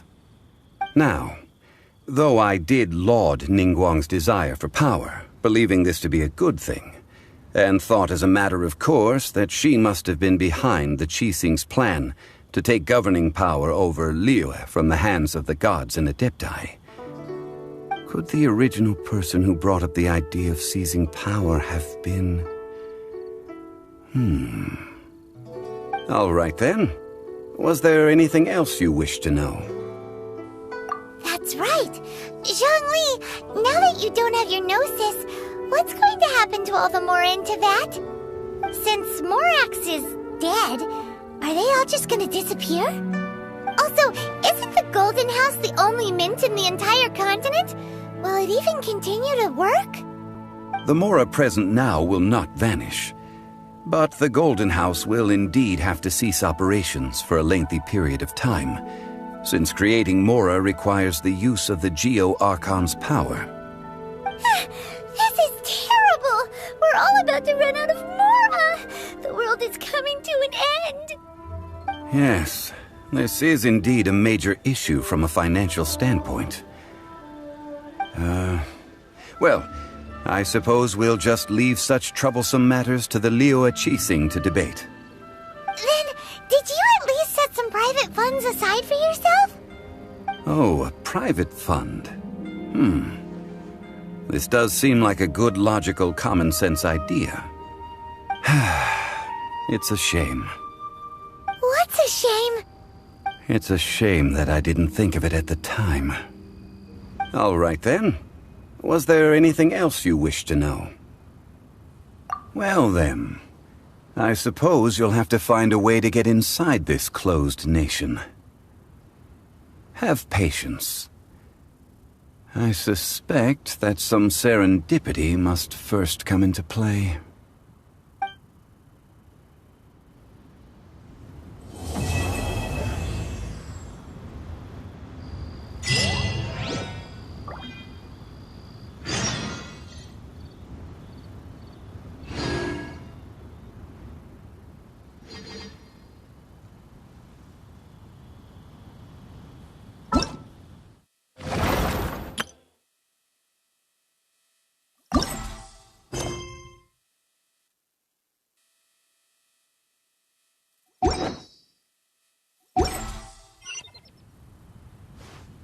Stands guard, evil shall never prevail.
The moon drinks alone in Guyan skies, while the great mansion sinks beneath its tides.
Children, come, come. You've arrived at just the right moment. I've been looking for you. Oh, what is it, Granny? Need any help? Oh, no. You've done so much for Liyue Harbor already. I could hardly ask for more. In fact, my old friends and I have been putting our heads together to think of what sort of gift we might give you in return. A gift? For Paimon?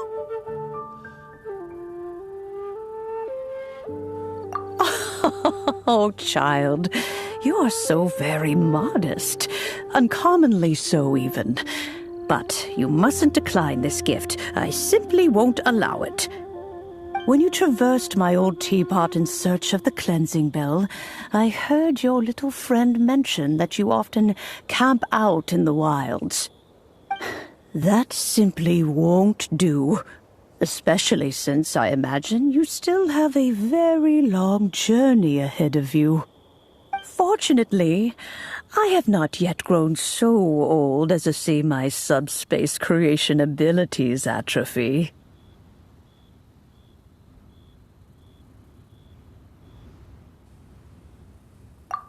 Oh, did my friends never mention that to you? Well then, it is a blessing we old folks once received from Rex Lapis, part of our illumination, if you will. I will not go into too much detail, but subspace creation is the ability to create a small, autonomous pocket world. The teapot that you entered previously was a little trinket created using that ability. So, in the eyes of an Adeptus, creating a magic teapot world is just child's play, huh? Oh, indeed, the teapot is nothing to boast of.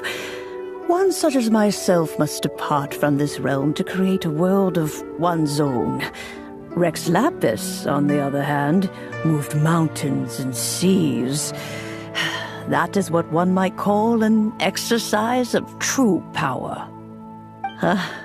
But that's enough nostalgia for now.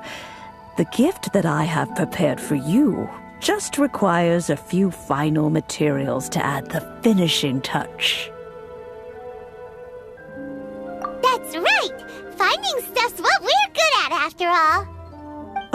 Oh, settle down now, children. There's no need for you to go running hither and thither. I have already found a fleet-footed youngster to prepare what I need. What's more, I doubt that you would know how to find the materials I am searching for. Some of them are very rare indeed these days. Well, for starters, I require some shimmer soil from the banks of Dihua Marsh. Back in the day, it could only be found where the glazed lilies thrived most profusely. You would have to dig downward, following the roots of the glazed lilies, and, if you were lucky enough, you just might find a small patch of shimmer soil there. But almost no one has been able to find shimmer soil in this manner since Dihua Marsh came to be the way it is today.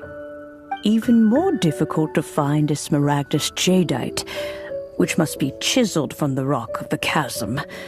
Or so it used to be.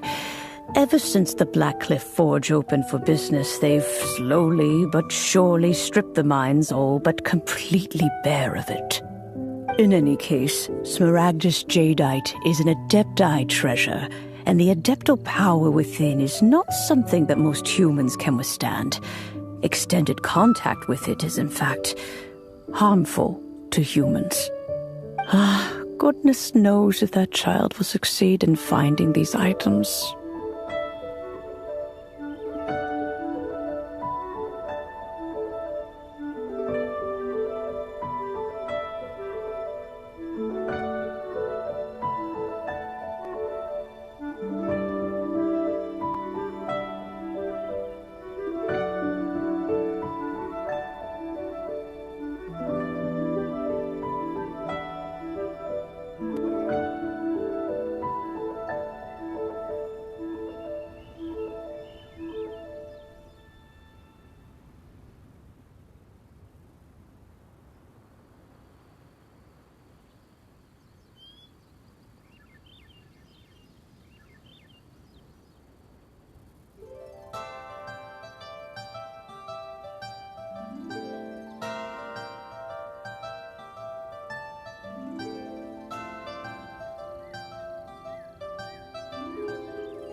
Since you're an Adeptus, Granny, the person you asked for help, they must be an Adeptus too, right?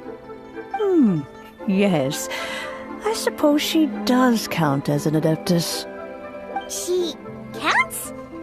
How come there are so many Adepti in Liyue Harbor? We seem to bump into them all the time. It feels like even when you go out to eat, you could be sitting next to an Adeptus and never even know it. Oh, maybe so. Who can say? A fair few of my old friends are rather fond of mundane mortal life, after all. I'm back, Granny. Oh, I don't believe we've met. Ah, allow me to do the honors. This child here is Yen Fei. She's the one helping run some errands for me. Yen Fei, I believe you already heard of the Traveler and his traveling companion. Of course, who hasn't? Much has been written about you in the Millilith's records. You became one of Liyue's most wanted after the Millilith marked you as a suspect following the incident at the Rite of Dissension. After which, you fought off the Millilith at Julian Karst and made contact with the Fatui. Before finally defeating an ancient god together with Granny and her associates, and subsequently being cleared of any and all suspicion by the Chising. What a shame. A shame that we didn't meet sooner. If we had, well, I can't say that I would have been able to clear you of suspicion immediately, but it certainly would have been less, embarrassing for you. Allow me to introduce myself once more. I'm Yenfei, a legal advisor. Got a legal problem? You can come right to me. Oh, yes, here's my business card. You'll find it has my contact details and office address. Keep it handy. If you have an urgent issue, just leave me a note at this address. Oh, and I almost forgot to mention, I offer a very generous discount for first-time customers. All right, Yenfei, all right. Let's get to the business at hand. I do not think these two are in any dire need of legal assistance at the moment. You'll have to excuse Yenfei. She's always been like this, ever the talkative one when it comes to her own affairs. Paimon was gonna ask the same question. You seem really different from the ones we've met before. An Adeptus? I guess. Kinda. My old man said he was one anyway. He mentioned that he once campaigned with Rex Lapis for a long old time, and then after that was all over, he went back and married my mom. They had me, and once I was all grown up, the two of them upped and left on a journey, leaving me with Granny here. Well, that's a bit casual for an Adeptus. Aren't you guys supposed to sign solemn contracts to protect Liyue Harbor and all that stuff? What do you mean he just went back to get married? Well, my dad did say that he'd talked it through with Rex Lapis, and that he was fine with it. Even contributed towards the wedding gift, apparently. Anyway, let's not dwell on that too much. So, Granny, I've gotten a hold of most of the stuff you asked for, except for Smaragdus Jadeite. I couldn't find any at all. The chasm's been sealed off, and there's just no way in. Couldn't secure any documentation either. Looks like the Ministry of Civil Affairs is serious about keeping it strictly locked down. Is that so? But Smaragdus Jadeite is really rather essential. Yanfei, are you sure you can't find some other way? They have helped Liyue greatly, after all. It is only right that they are duly rewarded. I know, Granny, you've told me 1,000 times already. Well, the chasm's definitely a no-go, but there's still a chance we can figure out some alternative means of procurement. Hold on a moment. Let me have a look. Whoa, that's a really thick book. What kind of things do you write in there? Commercial consultancy. Or Snezhnaya. Found him. Krusell. A Snezhnayan merchant who once came to me with some legal queries on certain articles in the legal codices. If my memory serves, all of them had to do with rare ores. He mentioned that he was considering acquiring some Smaragdus Jadeite to make hairpins, and wanted to know if there were any legal ramifications that he should be aware of. Said he was planning to sell them in Snezhnaya. So, I guess I'll go look for him. With any luck, he'll have gotten his hands on some Smaragdus Jadeite, or might have an idea of where we can find some.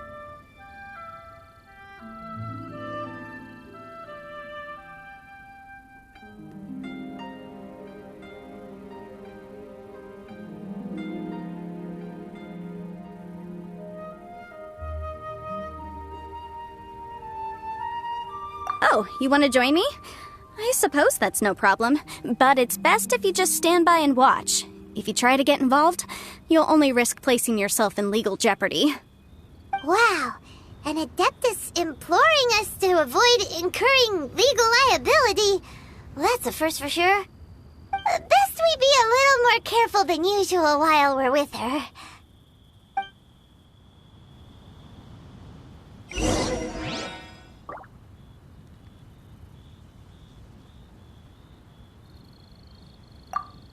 Some people find Yanfei to be rather demanding. Do try to be gracious with her.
Why'd they have to give me that transfer?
I should open a store here. Hello, Mr. Crossell. How's business been? Oh, good, very good. All thanks to your advice, Miss Yanfei. What brings you here today? You're too kind. I was simply doing my job. Now, I believe that the last time we met, you mentioned that you were looking to source some smaragdus jadeite to make hairpins. Have there been any further developments on this front? Well, yes. As a matter of fact, in the end, I did acquire a small piece of smaragdus jadeite and had it fashioned into a pair of hairpins. Miss Yanfei, might I presume that you have an interest in the hairpins? I must apologize. I've already rented them out to a lady named Zhiqiao. If you'd like to inspect them, you may have to wait quite some time. Wait, isn't smaragdus jadeite really rare? Aren't you worried about the hairpins getting damaged or lost while they're being rented out? No, I'm not worried in the slightest, because I signed a contract with Miss Zhiqiao before renting them to her. The contract makes it quite clear that if she loses or damages the item in question, she must compensate me for its full original value. In return, I included a clause that guarantees the smaragdus jadeite is genuine, with a penalty of 10 times the item's value payable by me to Miss Zhiqiao in the event that it is shown to be a fake. Guaranteed genuine, with 10 times the value payable if this claim is shown to be false. Yes, these terms are very clear indeed. Of course. This way, both the client and I have the assurance we need. To ensure fairness, each of us has retained an original copy of the contract. In that case, might you know where Miss Zhiqiao lives? We'd like to pay her a visit and have a look at the hairpins. Oh, of course. She wrote her address down when we signed our contract. Here, I'll mark it on your map for you. Thanks a lot, Mr. Crossell. We'll be off now. I should open a store here. My friend, what can I get you?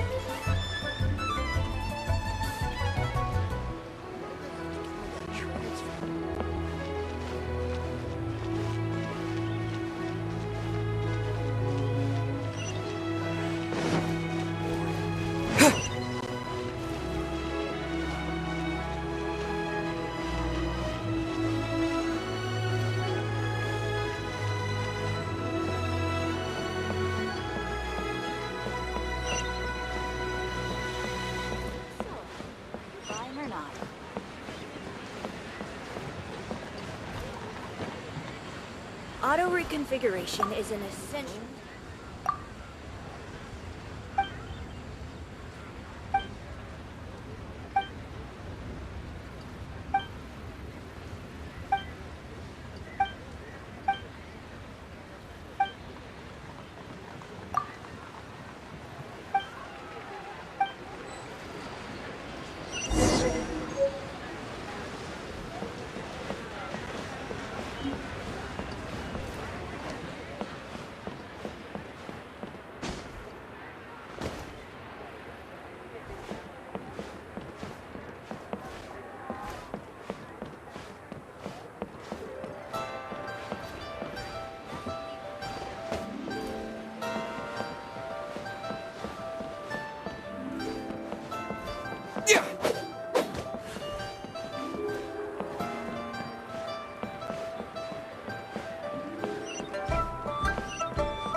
Whatever shall I do? Yes, that's me. Is there something I can help you with? How do you do, Monsieur Chow? We understand from Mr. Crossell that you recently rented a pair of hairpins from him. My associates and I are very interested in them. Would you mind letting us take a look at them? The hairpins? I can't lend them to you right now. I've lost them. I don't know how it could have happened. I always kept them right by my side, and I hadn't even worn them yet. I spent so much money on them. If I have to pay their original value, there's no way I could come up with that amount of money on such short notice. My family is in the ore business too, but business has been suffering ever since the chasm was sealed off. We now have a backlog of paid-up orders just sitting around, so we've been having to purchase some stock from other ore merchants to complete them. A big banquet is coming up in a few days, and several ore merchants I know of will be there. I need this opportunity to mingle and discuss prices. That's what the hairpins were for, to keep up appearances. I can't have them looking down on me. But now that I've lost the hairpins, what will I do? Why does Paimon have a sudden strong sense of déjà vu? Would you really? I sent a commission to the Adventurers Guild, but I haven't heard anything back from them yet. Hold on. Don't run off looking for the hairpins just yet. Monsieur Chow, would you let me have a look at the rental contract you signed? Huh? Well, I mean, sure, I have it right here. Here you are. Let me see. That's right! Yanfei said she's a legal advisor, didn't she? Maybe she can help Jiqiao somehow. True. Though surely there must be a win-win solution. Right. I finished reading the contract. The terms are very clear, and they do indeed stipulate that you must pay Mr. Crossell the original value of the hairpins as compensation for the loss. Furthermore, the contract also expressly states that the amount of compensation must take current market prices into account. And given the rarity of Smaragdus Jadeite, I fear that the final amount of compensation may end up being significantly higher as a result. Even higher? Oh, no. Uh-oh. Jiqiao looks like she's about to faint. However, all of this is assuming that it is indeed genuine Smaragdus Jadeite that was inlaid into the hairpins. Did you really have to pause before saying that part? Anyway, the hairpins are lost, so how exactly would we be able to find out if the Jadeite is genuine or not? Whichever way you look at it, we've got to start by finding those hairpins. Except that if we found the hairpins, there'd no longer be any need to check whether the Jadeite is genuine, would there? Seems right. Please, don't trouble yourselves over this. The fact is, I lost the item and I should pay compensation per the contract. However much it is, I will have to pay it. My family are merchants, after all. It's vital that we keep our word and respect our contracts. Now that it's come to this, I really shouldn't keep Crossell in the dark any longer. I'll go and inform him of the issue and then negotiate the amount of compensation. Yes, legally speaking, it seems this is the most sensible course of action. But before that, I have some questions about the hairpins. So hold on a moment, Monsieur Chow. When you first touched the hairpins, what did you feel? What did I feel? Well, I remember that the gemstones set into the pins were perfectly smooth to the touch, like the finest quality jade.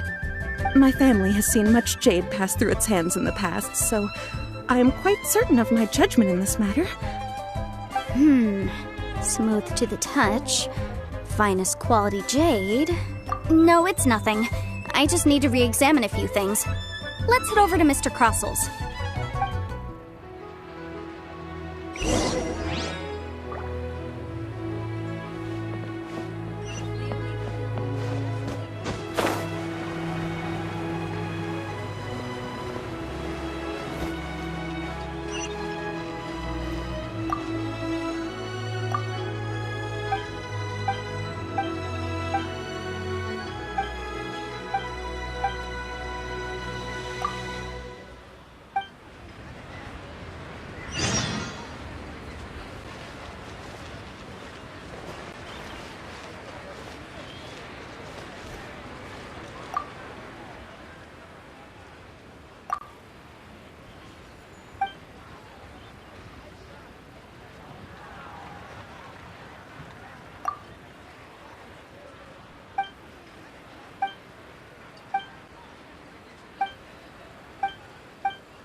adventure blast!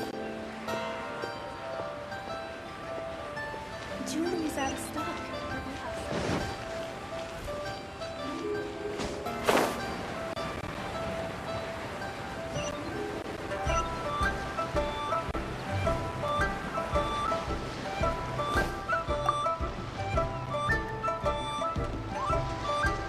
Ah, Miss Yanfei, you've returned. With Miss Jiqiao in tow, too, I see. How are the hairpins? I trust you're quite satisfied with them? About that.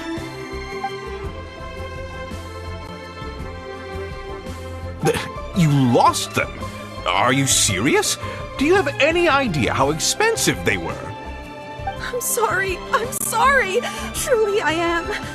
I'll pay the compensation as per our contract. Every last mora. Mora? Do you have any idea what I had to go through to get my hands on that smaragdus jadeite?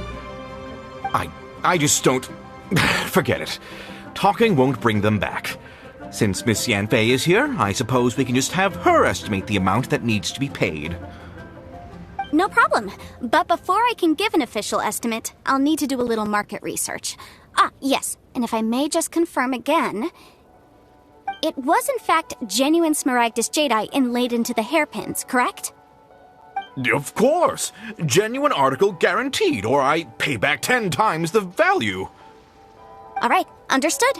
I'll conduct some market research, and once I'm back, I'll provide an official assessment of the sum owed by Mr. Chow in compensation.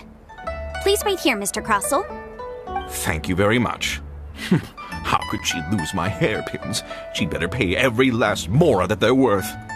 Looks like I'll have to find some way to raise that money.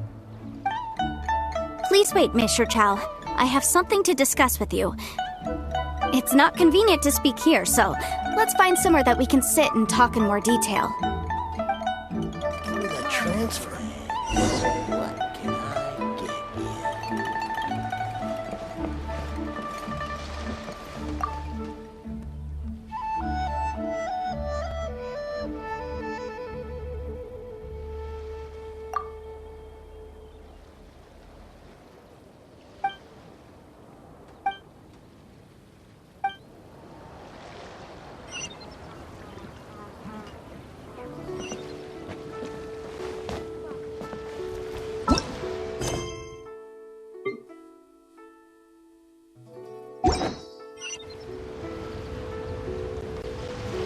I should open a store here.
Made another handsome sum Listen, today?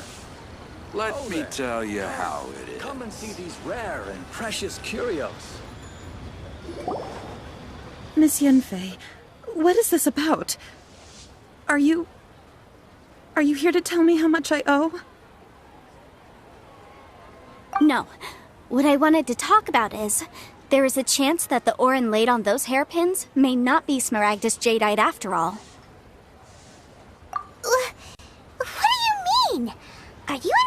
that you already sneaked off and found them? Obviously not. I'm no adventurer, let alone a member of the guild.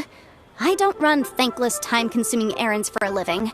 Let's just say I made some deductions. I don't know if Granny told you this, but Smaragdus jadeite is found deep underground and contains very concentrated elemental energy. If mere mortals come into contact with it, well, they'll be sick in the best case. And in the worst case, they could even experience a dramatic change of personality. It most certainly would not be smooth to the touch. Mr. Chow, did you at any time feel unwell while the hairpins were in your possession? No, not at all. I felt perfectly fine the whole time. Not even the slightest bit unwell. I didn't feel anything special at all, in fact. Now that is strange. I noticed earlier that there were elemental traces in Mr. Crossel's vicinity. If I've deduced correctly, he may still have the Smaragdus jadeite in his possession. If that's the case, we should go confront him right now and expose his dirty scam right to his face! Absolutely not. If we were to confront him now, there's no way he would admit to it. Eventually, he would find some argument to compel us to leave. And then, he'd throw the Smaragdus jadeite into the sea the moment we were gone. After that, he would simply insist that Mr. Chow pay up per the contract. He would lose nothing. Meanwhile, we would have to look under every stone in Liyue, hoping and praying that the hairpins do actually still exist somewhere in this world. So vivid that Paimon thinks it might be experience talking. Oh, it certainly is. I've seen my fair share of situations like this, and brute force methods are certainly one way of resolving them. Fortunately, I have far more elegant solutions at my disposal. I'll share them with you in due course. Well then, since you're so experienced in dealing with problems like this, perhaps you could help me, Miss Yunfei. Oh, that won't be a problem. But first, Mr. Chow, can I ask you to please sign this contract? Huh? Does there have to be a contract for everything? Paimon can't even keep track.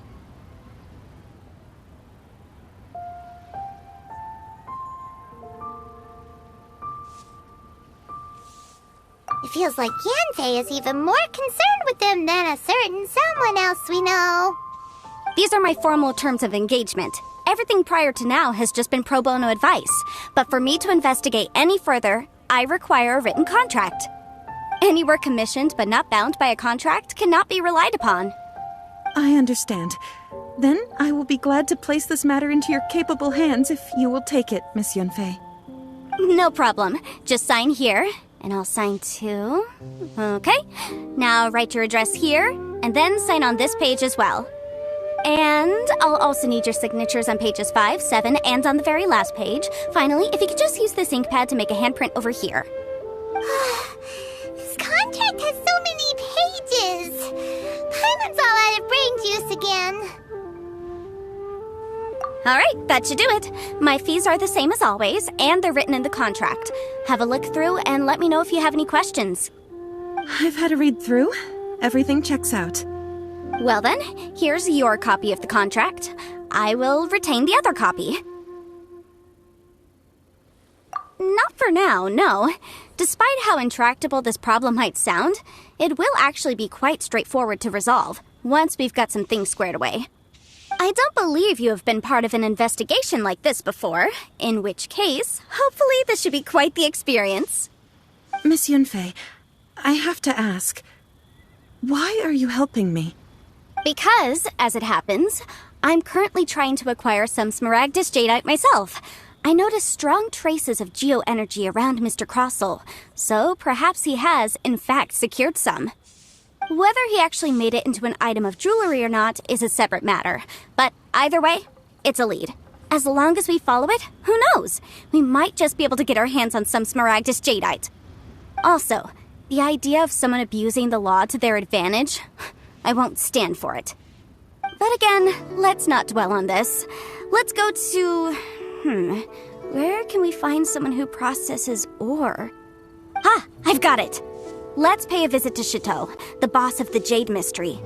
He's a professional when it comes to working with stone and ore.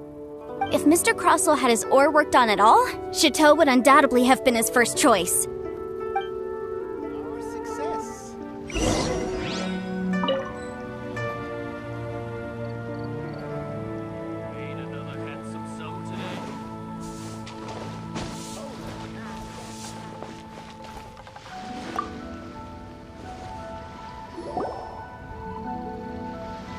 Why, hello there, honored customers. Welcome to... Oh, it's you, Miss Yanfei.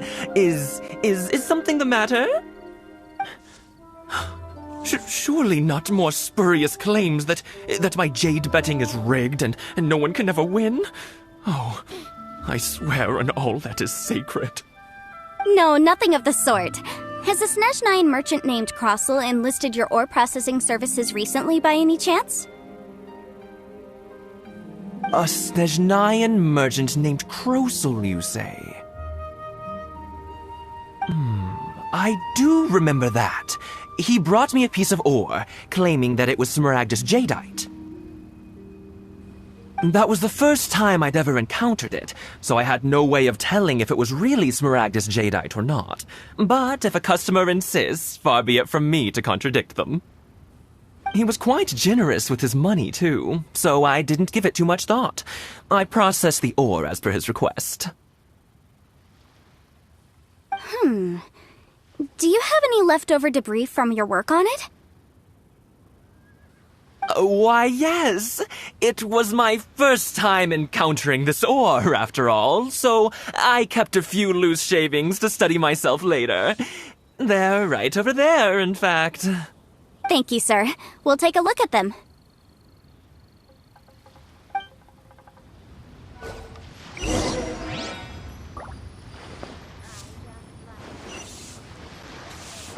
Try your luck betting on jade?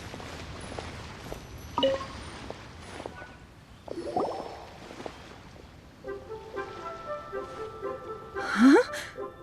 If my eyes don't deceive me, the cross-sections and patterning suggest that these are Smaragdus nephrite shavings. Yes, it's not particularly rare, nor is it especially valuable. It's used to make jewelry all the time. I've heard it said that Smaragdus nephrite is in fact the outer layer of Smaragdus jadeite, though no one's ever proven it.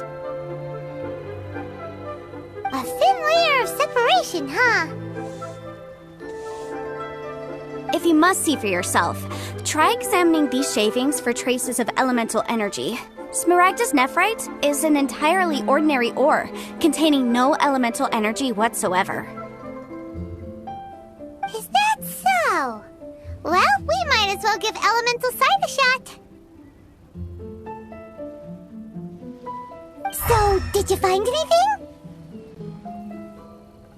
So they really are different. But wait, how come Jichao was able to tell what it was just by looking at the shards? That's pretty awesome. There's nothing special to it.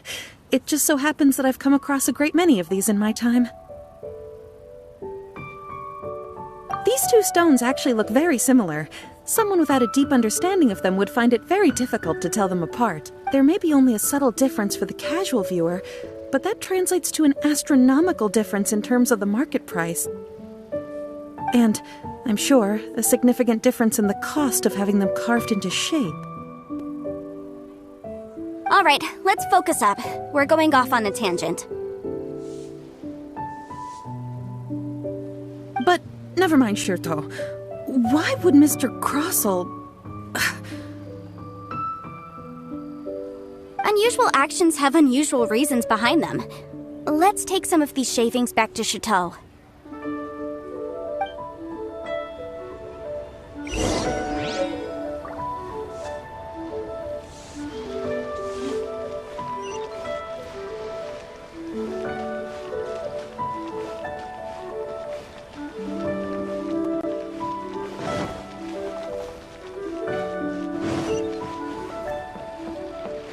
Should I save this money?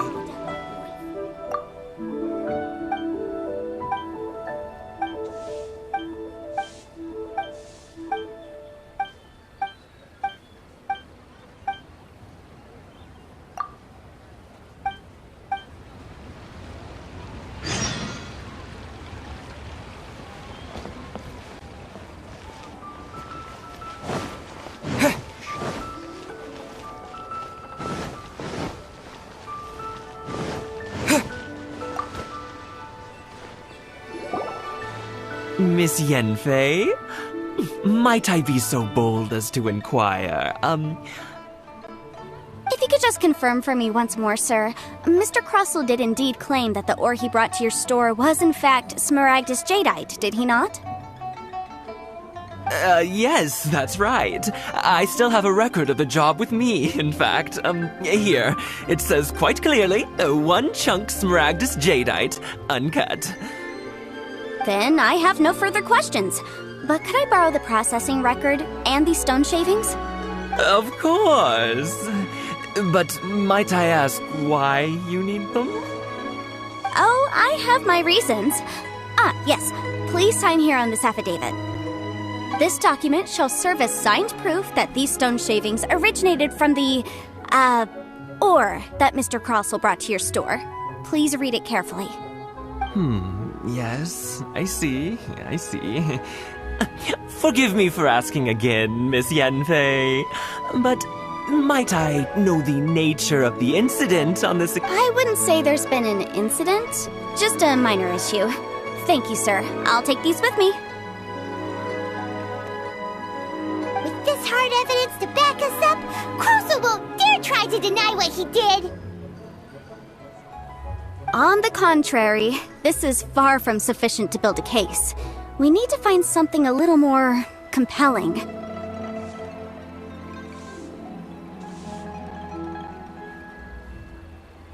If you want to make jewelry, you need a professional jewelsmith.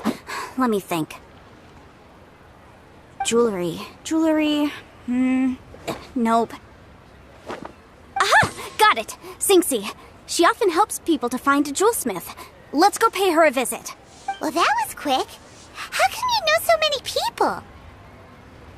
Because lots of people come to me for legal advice every day. As you know, Liyue Harbor is the city of contracts. And contracts, well, I should say laws, are very important to us. But the amendments made by the Tianquan to our laws are unnecessarily complicated. How can I put this? It just seems like they're hard to understand and impossible to finish. As such, legal advisors like myself provide quite the popular service indeed. So you help them make sense of the law. But didn't you say that it's hard to understand and impossible to finish? Yes, well, that's no obstacle because I've memorized all the legal codices. You memorized them? You sound surprised. Knowing the law inside out is a legal advisor's bread and butter, you know?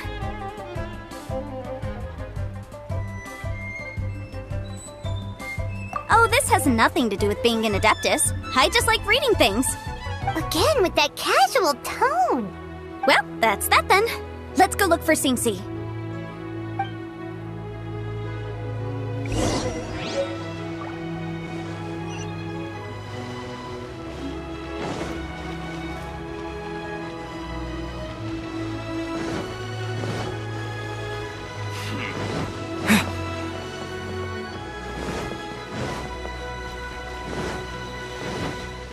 The key here is consumer psychology.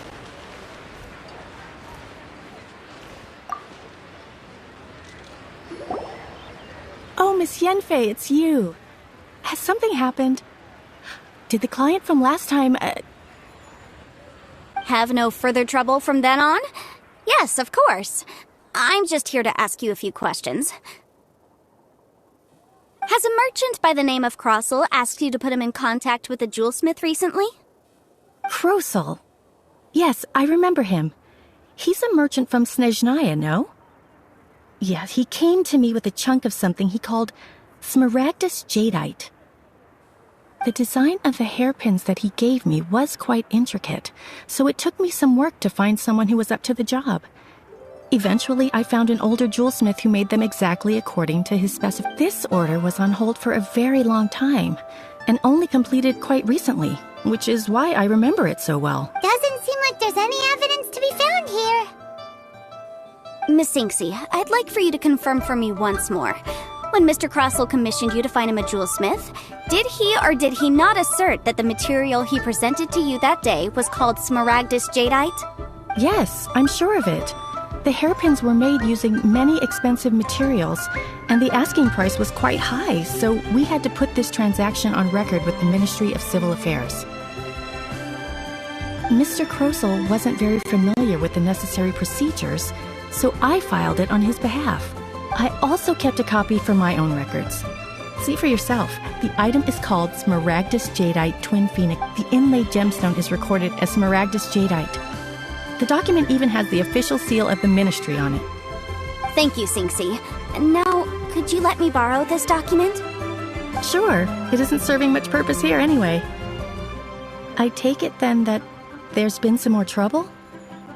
Nothing you need to worry about, just a minor issue. I'll return your document as soon as I'm done with it. Why is everyone's first reaction always to assume someone or something is in trouble? I believe we have almost all the evidence we need. We just need to make one last trip.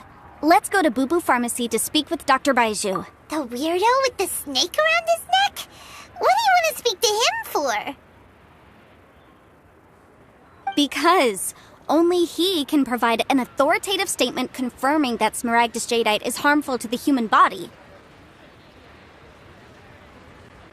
Once we have this final piece of evidence in our hands, we can wrap this case up.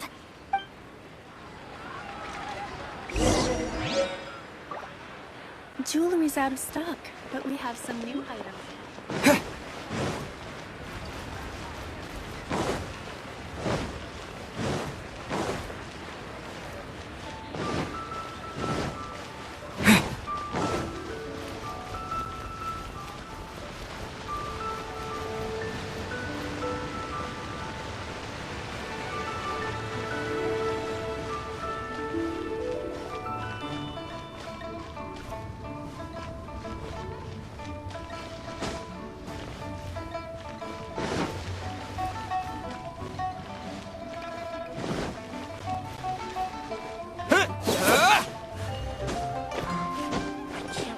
This says.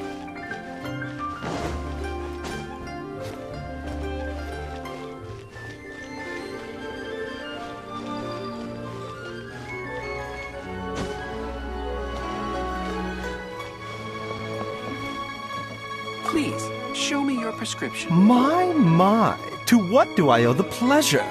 Though I'm afraid that if you're looking for our little Chi-Chi, she's out gathering herbs. And if it isn't Miss Yenfei as well, now that's an even rarer honor. What business brings you here, might I inquire? Some charlatans peddling ineffectual medicines again, no doubt? No. I'm here this time to ask if you're familiar with Smaragdus Jadeite. Smaragdus Jadeite? Why, yes, there is some information about it included in the 6th commentary on the 7 Mountain Treatises. The 7 Mountain Treatises states that this substance springs forth from stone marrow within the mountains, and will bring disaster to any mere mortals who touch it. It is abundant in elemental energy, so if someone without a vision is in contact with it for a prolonged period, best case scenario, they fall ill. Worst case scenario, they'll suffer great changes in personality, and their illness will only ever get worse. Anyway, I'm sure you didn't come all this way just to chit-chat. Knowing you, Yenfei, and given the specific nature of your question, I suppose that you're about to ask me to write an official affidavit attesting to the pharmaceutical peculiarities of Smaragdus Jadeite? That is indeed the case. If you would be so kind, Dr. Baiju. No trouble at all. It's just a single document. Won't take me a moment. I would mention, though, that you are not the only one who's developed a curiosity for Smaragdus Jadeite recently. A Snezhnayan merchant came to ask me about it not long ago.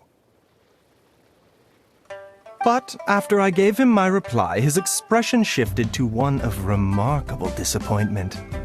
I wonder, Miss Yenfei, if your pressing business might be related to the Snezhnayan merchant? You needn't concern yourself about that, Dr. Baiju. Thank you for penning us that document. I'll make sure to compensate you in due course. You're too kind. Take care now.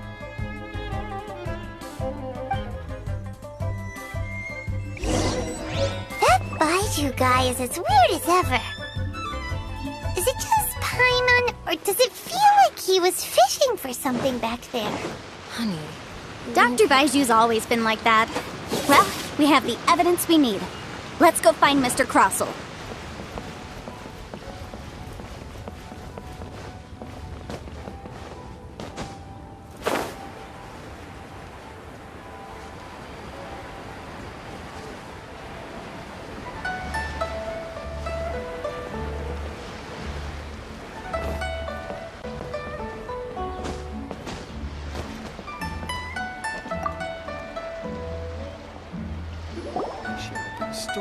Miss Yanfei, have you finished your investigation?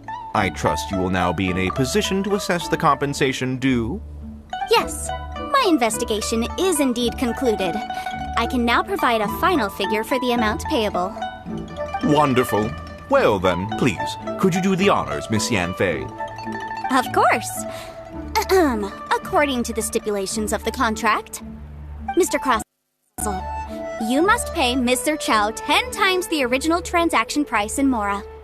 Sure. Wait, what? Me pay her? Surely there's been some kind of mistake, Miss Yanfei. Not at all. According to my investigations and the material evidence that we've gathered, the substance claimed to be Smaragdus Jadeite that was inlaid within the Smaragdus Jadeite twin phoenix pins that you rented out to Mr. Chow was, in fact, Smaragdus Nephrite. Now, the contract states very clearly that 10 times the price shall be paid should the article not be genuine. Accordingly, you are liable for this sum, which is payable to Mr. Chow in Mora. Material evidence? What material evidence? Why, Miss Yanfei, you cannot frame me like this. I spent a huge sum to obtain that Smaragdus Jadeite, and yet you claim that the ore inlaid on the hairpins is somehow fake? I demand to see your evidence. Indeed. Only a testimony from an expert witness involved in the processing of the ore can serve as an authoritative assessment of whether it is genuine. Traveler, if we want to determine whether the ore is genuine, we need to start with evidence from the Jade Mystery. Clearly, you still have a few things to... This is a processing record from the Jade Mystery, along with stone samples and an affidavit signed by the business owner, Chateau. Seriously?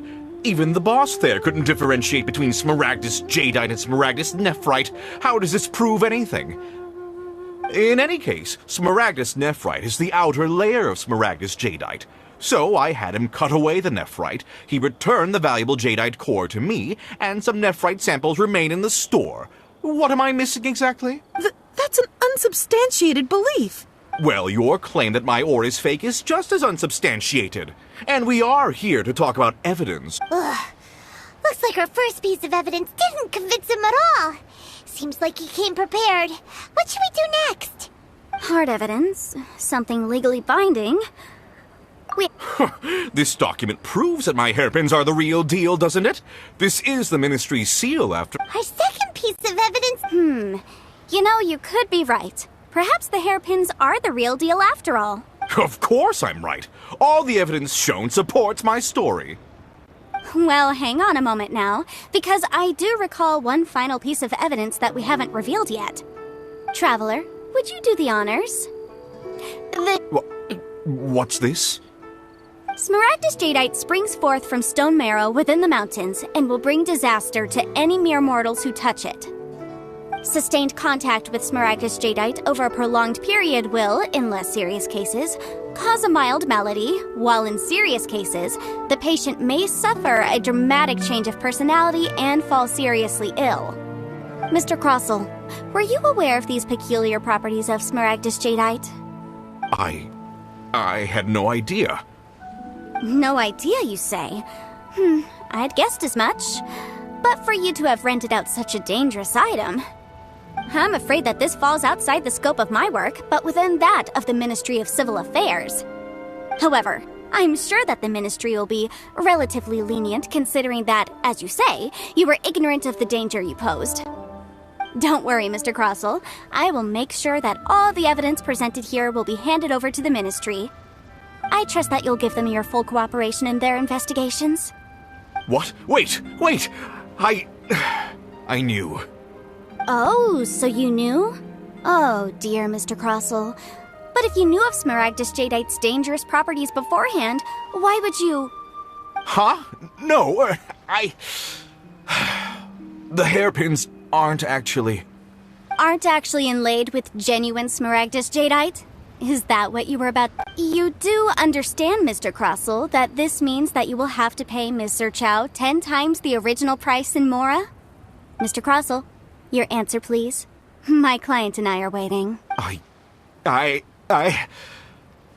Yep, he's seriously intimidating right now. It's like she's a different person. I admit it. I confess. The ore I had inlaid on those hairpins was Smaragdus nephrite. But I'm a victim in all of this too. I invested a great deal of time and money into acquiring that small amount of Smaragdus Jadeite, in the hopes of turning it into a piece of jewelry that would fetch a fine price. But after receiving it and carrying it around for a few days, I started to feel extreme discomfort. I couldn't sleep a wink or eat a single bite. I was in a constant state of agitation, too. I went to Boo Boo Pharmacy to get myself checked out, only to discover that this sort of stone cannot be worn as jewelry. But how could I let all that money go to waste? That's why I had another pair of hairpins made from Smaragdus nephrite, which is almost indistinguishable from Smaragdus Jadeite. I kept the real Smaragdus Jadeite in a specially made box. I daren't touch it again. I was worried that someone would see through it, which is why I only dared to rent them out, not sell them. And then to top it all off, Zhiqiao lost the hairpins after I rented them out to her. Exactly! If they weren't the real deal, why'd you make her pay so much? I didn't want to either, but when I purchased that Smaragdus Jadeite, some of my business partners found out. I knew they'd be watching closely to see how much I could make off it. If word got out that I sold a pair of fake hairpins, then my days in this line of business would be over. All right, let's cut the appeals phase right there. I failed to see what bearing any of this has on your transaction with my client. According to the contract, you must pay Ms. Zerchow 10 times the original price in Mora, and that is final. 10 times? Crossell looks like he could faint any second. As for me, according to my contract with Ms. Zerchow, 20% of that sum will go to me. 20%? That's as much as I spent on that Smaragdus Jadeite! There's no need. It's fine. You don't have to pay me that much, Mora. Even if the Smaragdus Jadeite on those hairpins was fake, I still bear responsibility for losing them. Legally or not, I think I owe some compensation for that. Ms. Zhiqiao, you... However, Mr. Crossell, since you have no use for that chunk of Smaragdus Jadeite, why don't you give it to me instead? I'll consider us even. What? But all right, then. This cursed rock's brought me enough grief as it is. Miss Yunfei, I'll turn the Smaragdus Jadeite over to you. I trust that it will suffice as remuneration? Well, that's not quite how the rules say this should go. But whatever. It'll do. Thanks so much for your help this time, Miss Yunfei. When you have the time, I'll be sure to visit and express my thanks more appropriately. Oh, come on. No need to stand on ceremony. Now, if I may confirm this again, Mr. Chow, have you and Mr. Crossell come to an understanding? Well, yes, I believe we have. Well then, that's good. Mr. Crossell, it seems that my client has no further claims against you. Is that so? That's good. That's good. Actually, Mr. Crossell, I'd like to talk business for a second, if I may. I could see from the hairpins you produce that you're very skilled in jewelry design. My family, on the other hand, works in the ore business, and we have a fair stock of fine ores. If we could join forces, your jewelry designs and our choice ores, I think we could do some fine business between us. Let me think for a moment.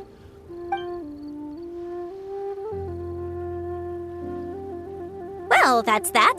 And we've got the Smaragdus Jadeite that Granny wants too. All's well that ends well, eh? Exactly. Usually when someone tells us they've lost something, We end up searching all over the place for it. But this time, you managed to solve the problem with just a big stack of documents. Even though the solution didn't involve actually finding the hairpins. The right solution depends on your perspective on the problem.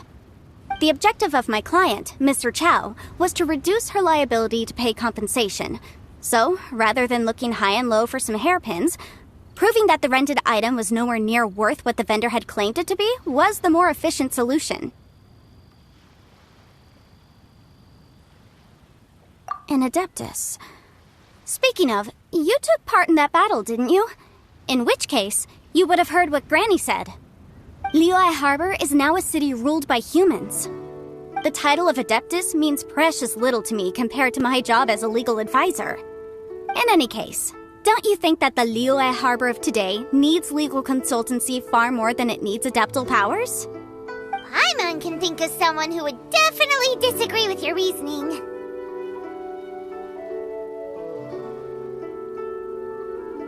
Well, since we got what we came for, it's time to pay Granny a visit.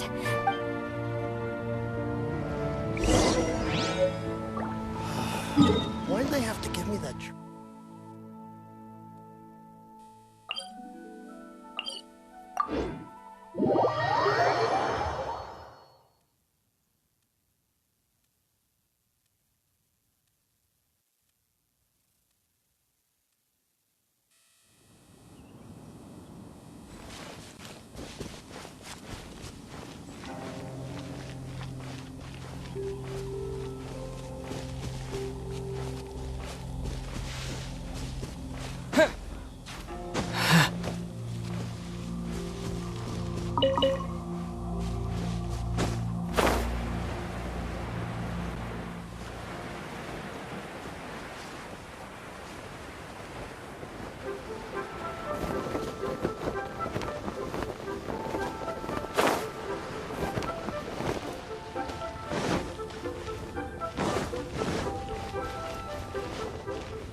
You've returned.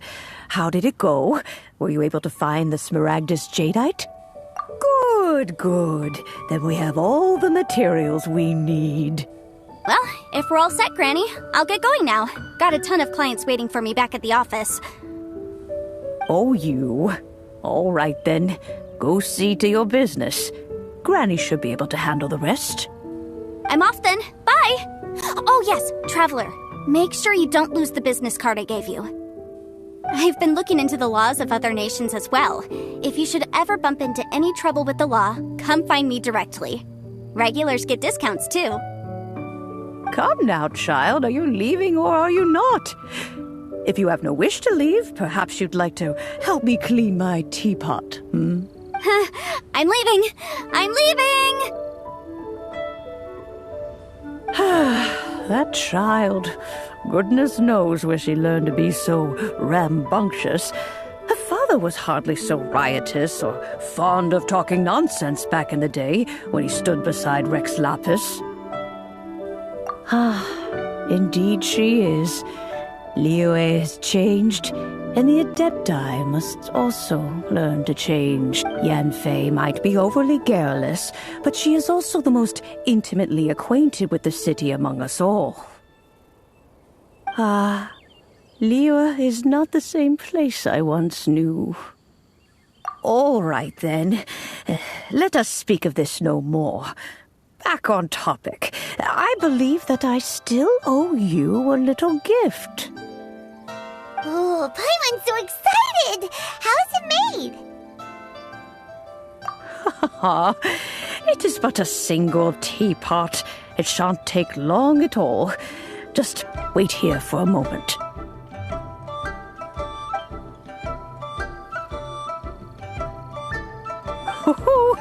There we go. This Serenity pot is all yours now. Hold it firmly. If you were to drop it, oh goodness, who knows what might happen. Take these blueprints with you as well. You'll need them if you wish to make your teapot a little more lively inside. Wait a minute, Granny! How exactly are we supposed to use this teapot? Oh, you needn't worry about that. I've already arranged for a certain little helper to await you within this teapot. She will explain everything you need to know about it.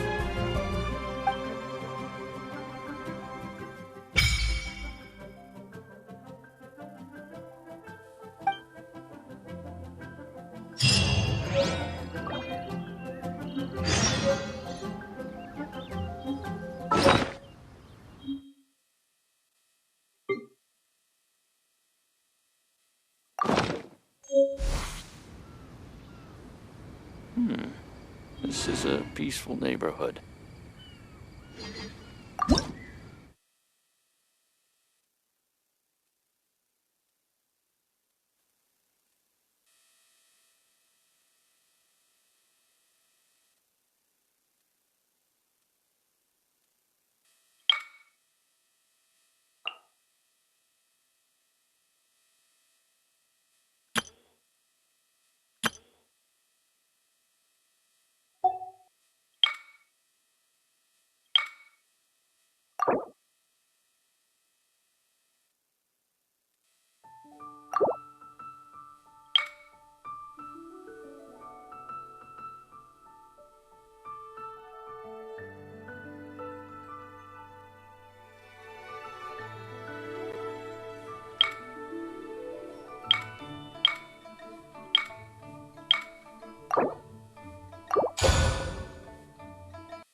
Wow! This teapot seems even bigger inside than Madame Ping's! There's even a great big house in the middle, too! Huh. But there's just a whole load of nothing around it.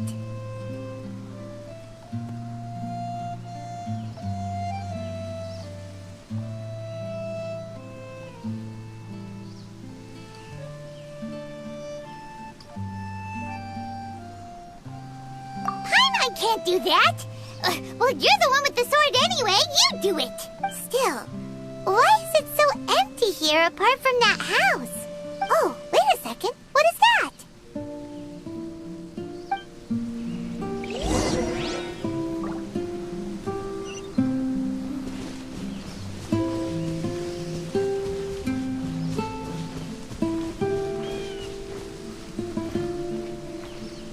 Well, it seems that we have a visitor.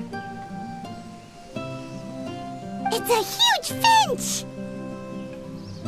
Excuse me, I am not a finch. I am a teapot spirit, and you may call me... hang on a moment. Oh, call me... I suppose you may call me Tubby. So you're the little helper Madame Ping mentioned? Madam Ping? Oh, you must mean Ping. Yes, she did summon me here. She told me much about you. You may leave all matters regarding the upkeep of this realm to me. Your journey may be far from over, but at least this way you will not want for a comfortable place to sleep each night.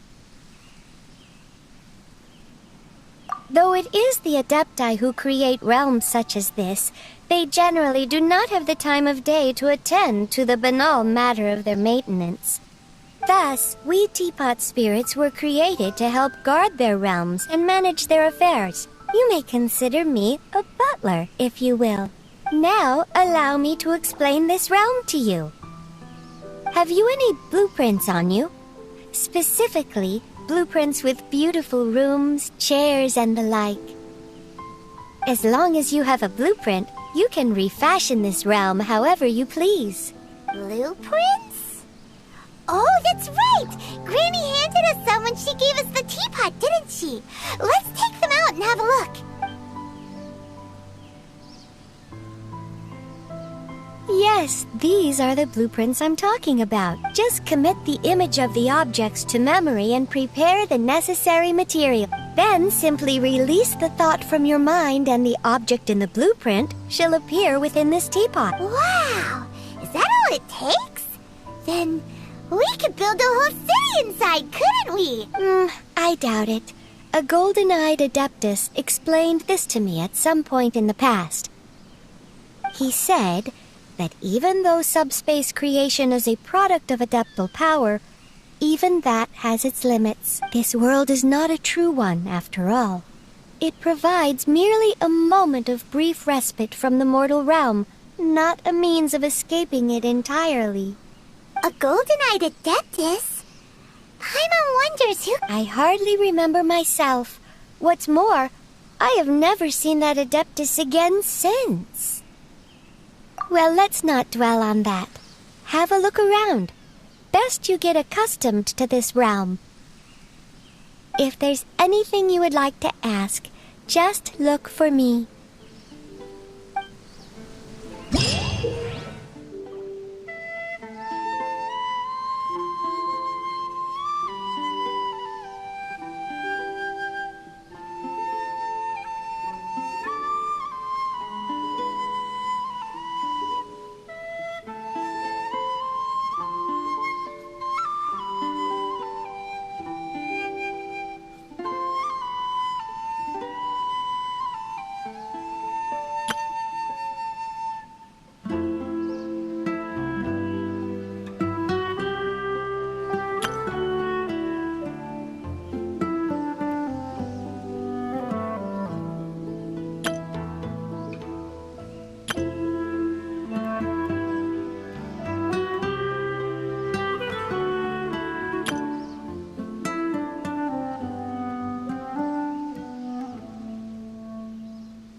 are not used to the place at the moment, but once you've materialized enough rooms and furniture through subspace creation, it...